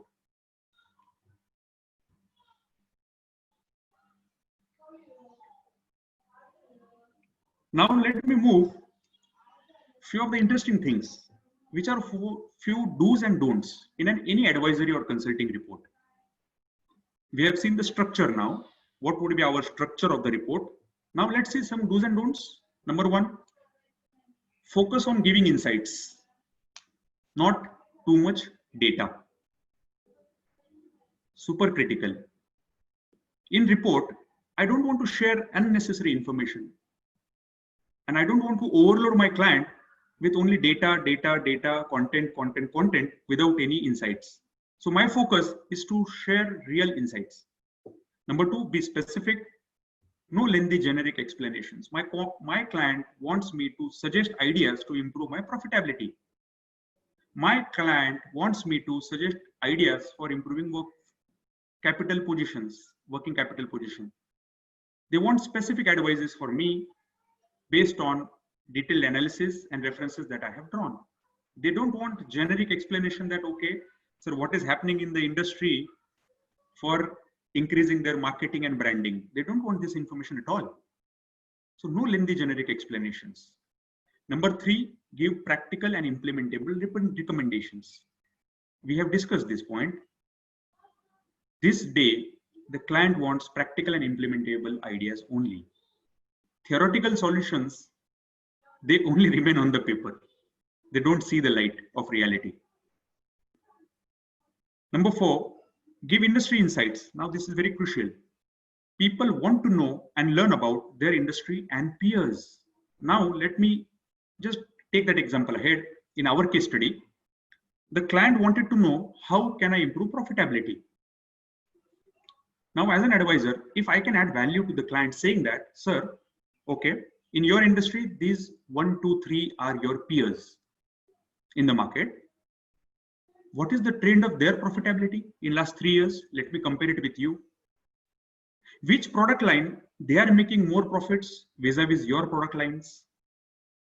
What measures they have taken in the past to improve any profitability vis-a-vis what you are doing today?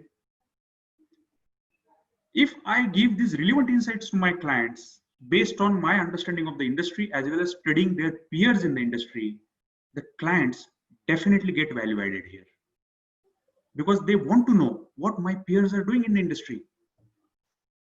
And this is a value add from the consultant, no doubt about it.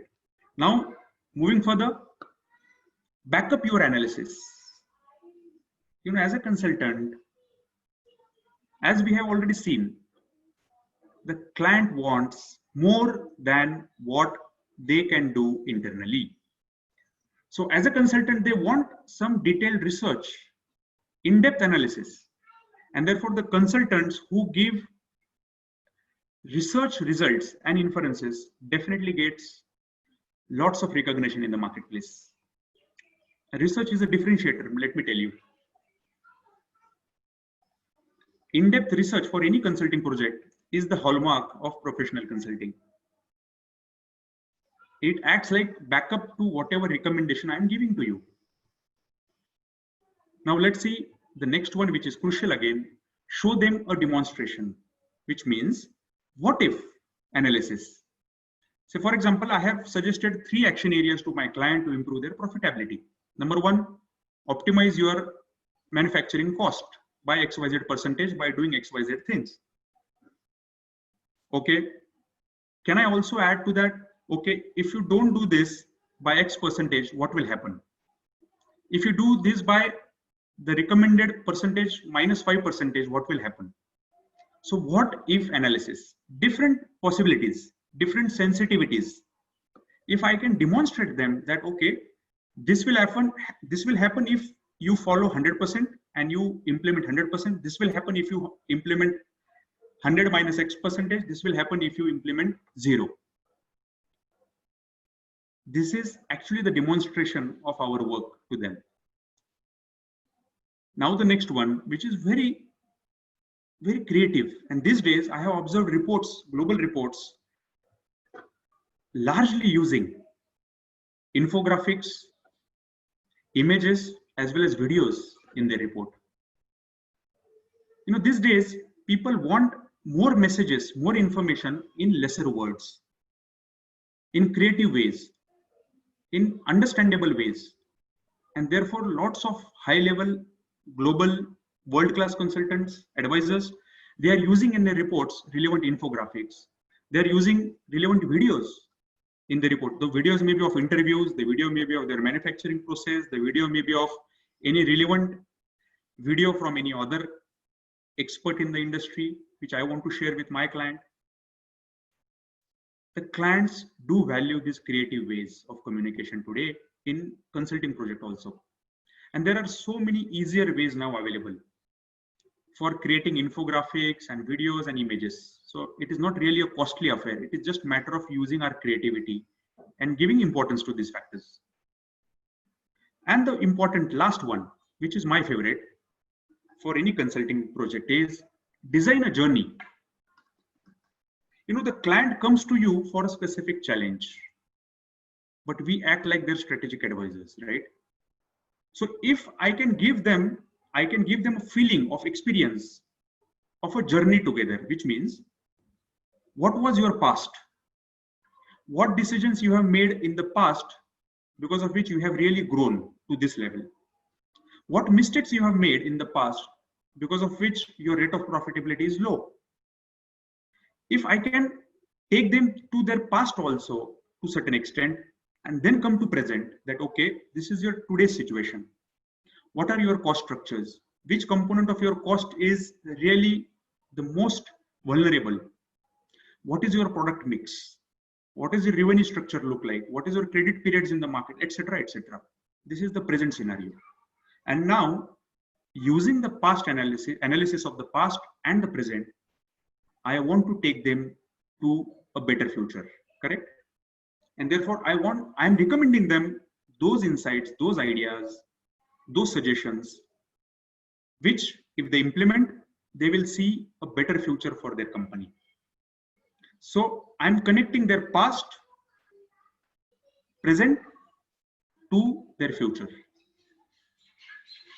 If I can really demonstrate this journey in my consulting project, in my every interaction with them, every dialogue with them, as well as in my consulting report, I think they will get the best possible professional impact from professional consultants and advisors like us.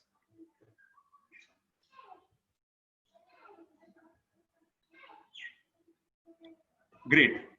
So as far as advisory and consulting is concerned, I think we have covered a lot of ground,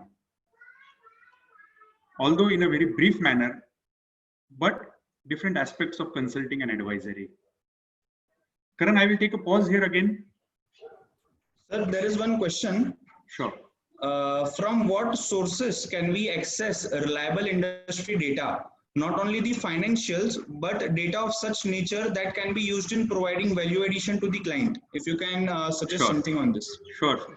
Very nice. I think there are different sources already available in the marketplace, but the one I really rely is OneSource, number 2, Bloomberg, number 3, IBFD, number 4, suppose I am working for an IT client or ITES client, there are different reports published by NASSCOM about IT industry, and there are industry-wise reports also. So for example, automotive and automotive component manufacturer companies. There is an association, especially for these kind of companies. They publish different industry reports every year. And they are all reliable sources because the association knows their members much more than we as consultants. As far as international scenarios are concerned, definitely there are paid subscribers, paid databases also, which we need to subscribe to for obtaining. But however, there are good sources of information such as Bloomberg and OneSource.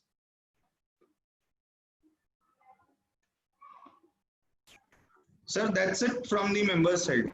Okay, great. Thanks for asking this question.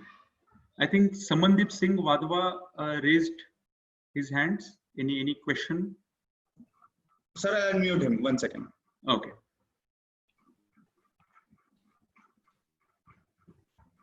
So could you please highlight some of the sources from where this infographics and images can be obtained? Like you said, that is going to be very catchy for the client. So what are the sources that you use for infographics? Thank you. So thanks, Amandeep. So the presentation that you are seeing today, this is also created by using a particular tool. And this tool also has different tools, internal tools available for infographics and creating videos, etc. The name of this tool is Prezi. Prezi. When I came to know about this, I jumped into it immediately because there is huge value in this platform, and there are many, Samandeep.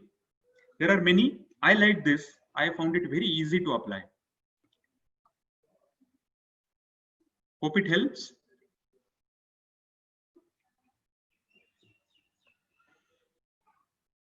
Okay, great. So now let me also cover something on effective training. Sir, just a second. I guess the member has one more question. Okay. Yes, so that fairly covers the points. I'll just look through this tool that you've mentioned, Prezi. And if required, I'll just consult you if there's any more. Thank you very much. Definitely. Thank you. So let's come to training part. We have covered advisory and consulting. Now training, generally the expectations from a training are more or less same, in my opinion. While there are different activities, however, the expectations of the client are same, that please come up with specific solutions to our specific learning requirements. We don't want generic information. Today, we want implementable information from you as a trainer. We want practical information from you as a trainer. And therefore, anyone with good communication skills and subject knowledge can easily say that, I am a trainer. But what differentiates a normal trainer, a good trainer, from the great trainer? A mediocre trainer from the exemplary training? I am talking about professional context now, please. A professional trainer is no more only a knowledge distributor. Because for knowledge, there are so many sources available now. Online, offline, both. So what does the client expect from a professional trainer? Let's see. Again, go back to our favorite way, which is, what are those top 5 traits of a good professional trainer? Number 1, professional trainers are strategic thinkers and partners. Again, this point applies to consulting, advisory, as well as training. That client wants me to think strategic, not only transactional, not only limited to the moment answers or to the moment teaching. They want strategic thinking from us. Number 2, once they share with us what are our learning needs, it is trainer's job to design the curriculum specific to their needs. This is super crucial stage, because the curriculum is the base on which we are going to train. The content is the base on which we are going to train. The flow is the base. And therefore, designing the curriculum specific to their learning needs is a hallmark of a professional trainer. Now, moving to the next, professional trainers are project managers. They are no more only trainers. What do I mean by project managers? It means they actually deal with various stakeholders in the company, which means, say, for example, the requirement is of their finance department of the company. So for me, the stakeholders are their finance head. For me, the stakeholder is their learning and development head. For me, the stakeholder are their, even to a certain extent, CFOs and CEOs also in the company. I need to manage their expectations well. I need to understand their expectations well, and accordingly design my curriculum, accordingly design my way of teaching or training. And therefore, trainers are actually the project managers. The trainer will take care, ensure that all the stakeholders' expectations are considered and taken into account while delivering training. Number 4, the trainers are facilitators of learning and change. Now, this is crucial. It is not only the role of learning. The trainer's role is also facilitate the change,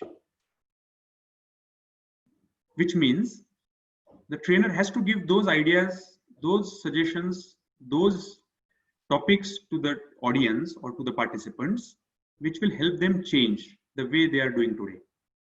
So the trainers are facilitators of change. They are not only knowledge distributors. And the last one is the trainers are evaluators, which means trainers should help the company, to the organization, that, okay, sir, after my training, what is the impact? I need to substantiate my training's return on investment for you. And therefore, the role of strategic thinker comes into picture here. Before giving the training, as a trainer, I am evaluating what would be the outcome of my training. How can I help substantiate the client that this is your return on investment? And therefore, the role of trainer is not only, frankly speaking, sharing his subject matter expertise, and communication, the role of a trainer is much beyond that.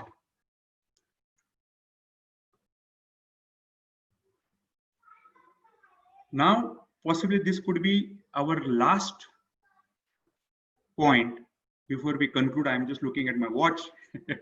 This could be our last one. For any presentation, it might be our consulting presentation before the audit committee. It might be our advisory presentation before the board of directors of the company. It might be my training presentation before the audience. I see 3 points, 3 tips to take our presentation to the next level. Number 1, always keep your client and audience in mind. I might be knowing various things. I might be aware of so many different scenarios. However, what matters to my client, what matters to my audience, that is super crucial. So I need to take into account and always keep my client and audience in mind. I need to get into their shoes to understand their pain points, their level of thinking, their understanding level, etc. before delivering any consultation, advisory, or training. Number 2, be creative. How can I communicate this message differently? Can I use different methodologies like infographics? Can I use images? Can I use videos? Can I use interviews? Can I add experts in my consultation project, etc., etc.? Which kind of research I can perform? How can I present my research insights? There are different ways to be creative. But at the same time, I need to also ensure that I don't really, veer too far from the topic, which means I don't go away from my exact requirement, from my exact topic. So there has to be a balance, that being relevant, being practical, being implementable, and being creative. But creativity is really valued these days by clients. And number 3, be thoughtful, which means make information easy to digest. Now, this is the last one, but the most crucial one. As a consultant, as an advisor, as a trainer, my client expect, as we discussed, practical solutions, implementable solutions, and simple to understand. I don't want to use complex jargons which are not relevant to my work. I don't want to make things complicated. If I can summarize my information in simple manner, that is most valued. I always love this annotates, a saying, and I really appreciate this when someone says that every Tom, Dick, and Harry can make things complicated. It takes a genius to make things simple. And that's what exactly applicable in today's consulting, advisory, and training world.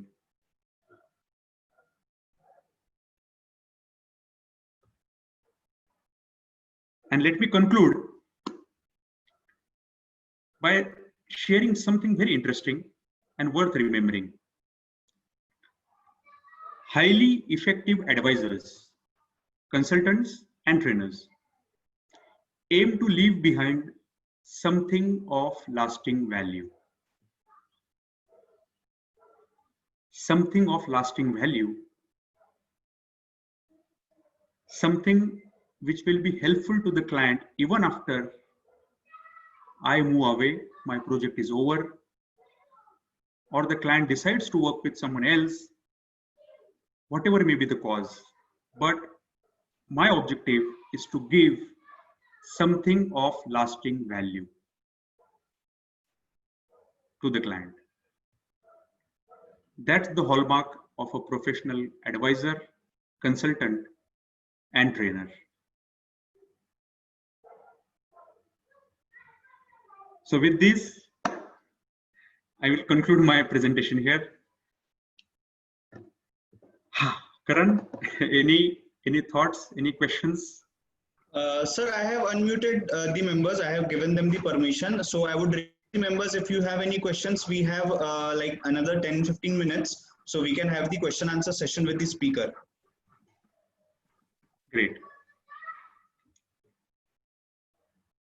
Yeah, we have, I think I'm looking at the chat box. Any questions? Anyone would like to add? Our senior members present here, if you would like to share some of your ideas, thoughts, insights, that would be really great.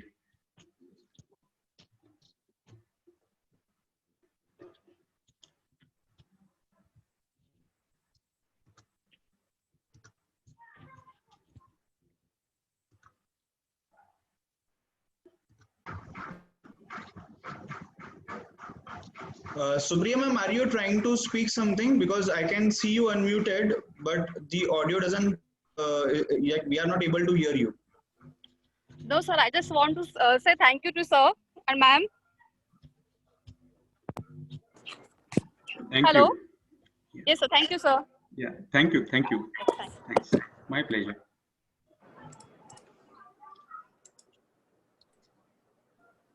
The members can just unmute themselves directly, maybe say their name and then place their query.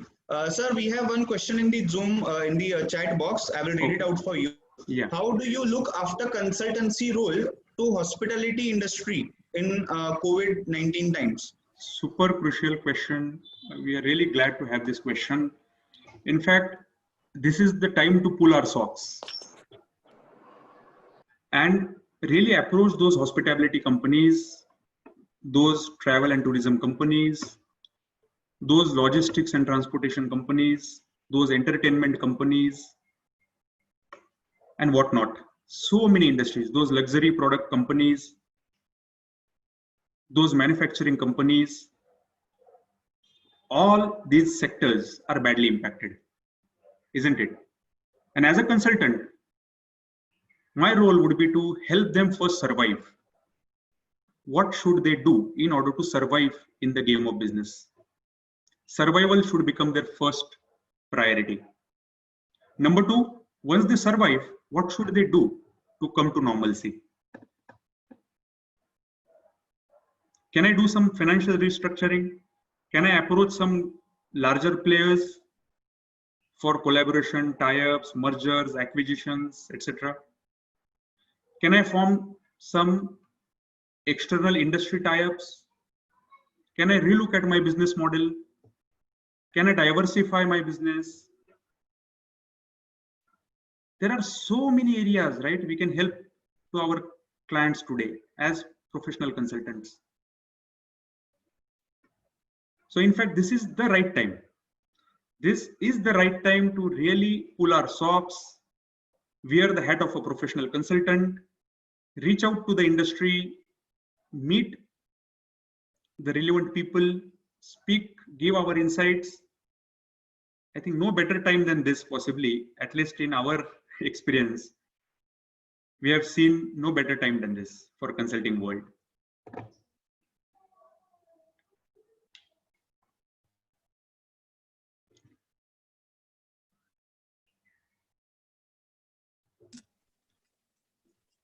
Yes, thank you, sir.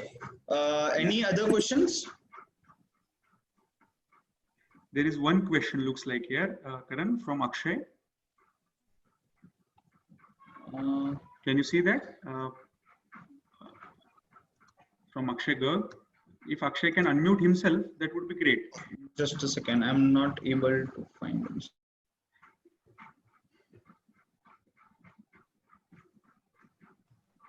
Okay, I think he has messaged me privately, looks like. So yes, sir. Sir, I have Akshay, unmuted him. Okay, Akshay.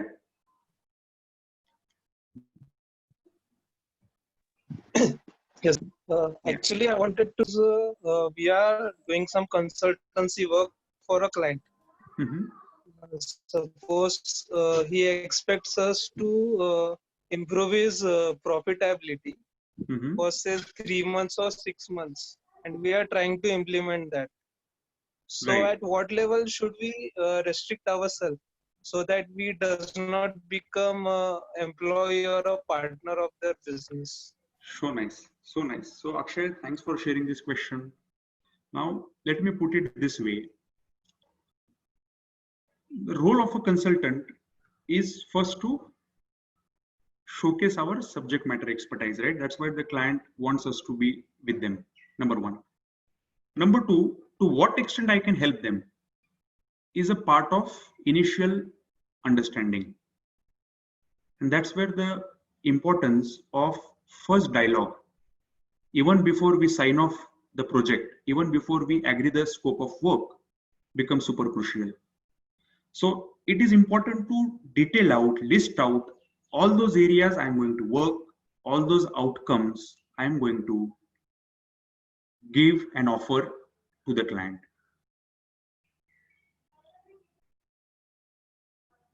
So it is on you and it is on the client to discuss, to understand their requirements, to understand their real pain points, and to understand and define the clear outcome from the project.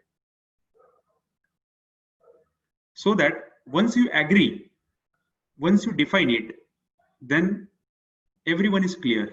This is what we can expect from this project.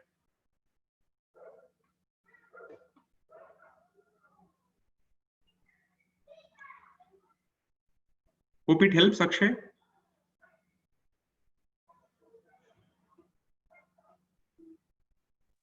Yes, it helps. Okay, thank you. Sir, we have one question. I'll just read it out for you. How to manage both the assignments, that is compliance and consultation, because the client expects us to implement our guidelines along with the compliances, but sometimes it becomes chaotic. Sure. Very practical problem here, and I can definitely relate to it. And that's where, scoping, I'm reiterating this point, scoping plays such an important role as a professional consultant. What am I expected to do in my compliance work, in my compliance deliverable, and what is outside the scope? What are the scope exclusions? This is super crucial to first, get an agreement into with the client. And once it is clear to the client that, okay, this is what I can expect from a consulting work, and this is what I can expect from a compliance work, then it becomes very easy. Then it definitely becomes very easy because there is a certainty. The client is not in ambiguity. There is no vagueness. Therefore, definition of our scope is the crucial stage.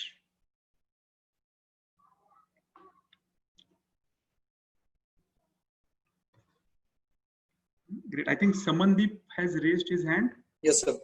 Yeah. No question per se, sir. Just a very heartfelt thank you to you for taking the session. The insights were wonderful, and I can speak for myself as I've recently qualified. So as a budding CEO who has just joined the workforce, so these insights would be really helpful because I've just joined a consultancy firm. So these insights were really helpful for me. I was looking forward to this session. So thank you for Pune branch, and thank you to you for taking the session. Thank you very much. Thanks, Samandeep. Thanks for sharing. We wish you all the best. Thank you, sir.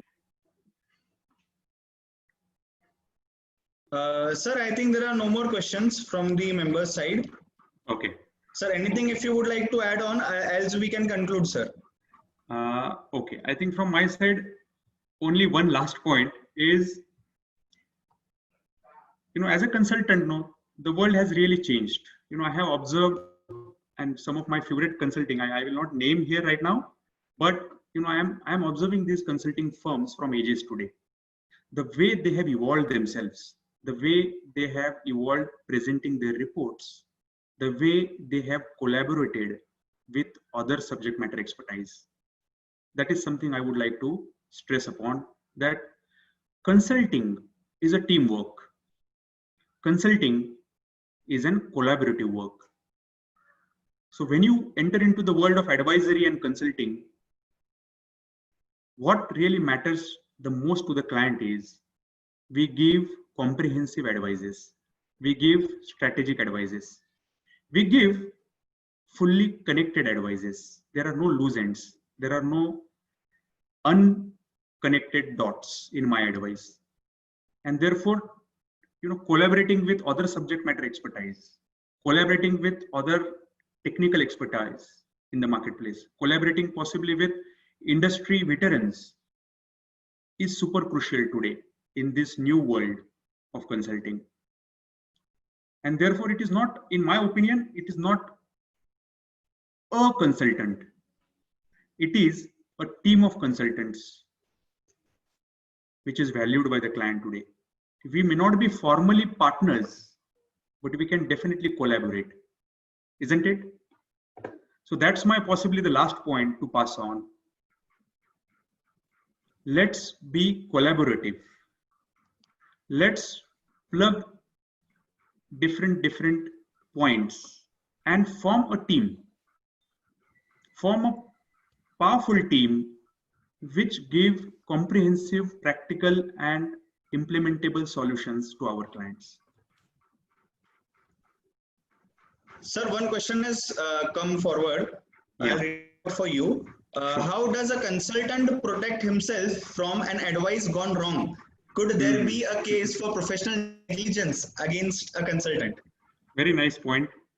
You know, you would have heard the story of McKinsey. You know, I may just share a very quick case study here. You know, when Enron fiasco happened, you know, along with the auditor, their consultants were also challenged. And one of the consultants were McKinsey there that time. And they were really taken in the courts. And one important factor that they have mentioned, which was the game changer, was, sir, as a consultant, my role is to gather the information, analyze the information, perform my analysis to the depth possible, and give recommendations in the best interest of my client. If I perform my duties as a consultant, I don't keep any loose ends in my analysis. I don't misrepresent any information to my client. It is based on research. It is based on actual interviews of third parties, unbiased parties. Then I should not be held accountable for something getting implemented in the wrong manner or something getting resulted in either which is not desirable or which is not for the sake of going concern of the company. This was the argument of McKinsey there, and it was very well accepted. So the takeaway for us is, you know, as those stages of any consulting project, if I follow those stages well and I back up my analysis with actual research, then I think we as a consultant should not be held accountable for the outcome which was not desired from the consulting project.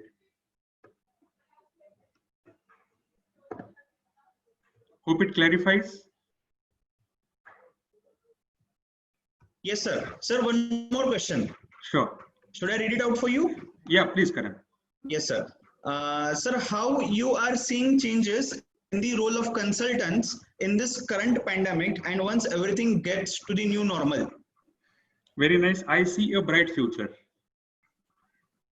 Definitely, I see a bright future for professional consultants who bring relevant industry business insights, practical insights on table. Because this is the time the industry needs consultants, right? You know, there is also a good saying that in normal times, nobody needs us. In challenging times, everybody needs us. If we act professional, if we act real strategic advisor. So definitely during challenging time, this is the right time for any consultant, professional advisors. And even after the situation becomes normal, if you have already advised to the company, there is definitely be a role for implementation further, right? And you have already left a professional mark in the client's mind. That is going to be there. This is our one of the most important professional currency, which is our professional goodwill. So I see a bright future to answer this question. Yes, sir. Sir, thank you so much. I would like to request the Vice Chairman of Pune ICS, CS Samir Ladda, sir, to propose the vote of thanks. Sir, over to you. Thank you, sir. Thank you, Karan. Megnan, thank you very much for this wonderful session and very well insight for us. As you know, I am a very big fan of your sessions as always. So, thank you very much. Thank you, Samir bhai. You had made a professional impact, as you said earlier, not a normal impact on us. You proved yourself that you are a specialized master coach and not normal coach. You are not normal trainer, and I think I have seen you as a best professional trainer in Pune. You have facilitated knowledge which will help us to change in thought process. You have reached your aim by leaving lot of points for us today, which was your aim for today's session. There are no weak points pending and no unconnected points for today's session. Thank you very much once upon on the Pune branch to you, and thank you very much all the participants for one question hearing and wonderful participation by asking different questions. Thank you, Karan, for your technical support as always on behalf of Pune branch to all of you. Thank you again. Thank you very much. Thank you so much. Thank you, sir. Nice presentation. Thanks a lot, sir. Thanks, sir. Thank you. Thanks a lot. Thank you so much. It's my pleasure. I wish you everyone a good health. Yes, sir. Thank you. Correct. Very nice presentation. Wishing you the same. Yeah. Thank you. Thank you so much, sir. Yes. Thank you, sir. Thank you, Pune ICI team, Zavre sir, Chitle sir, Karan, and all our friends here. Thank you so much again. Very excellent presentation. Thank you, sir.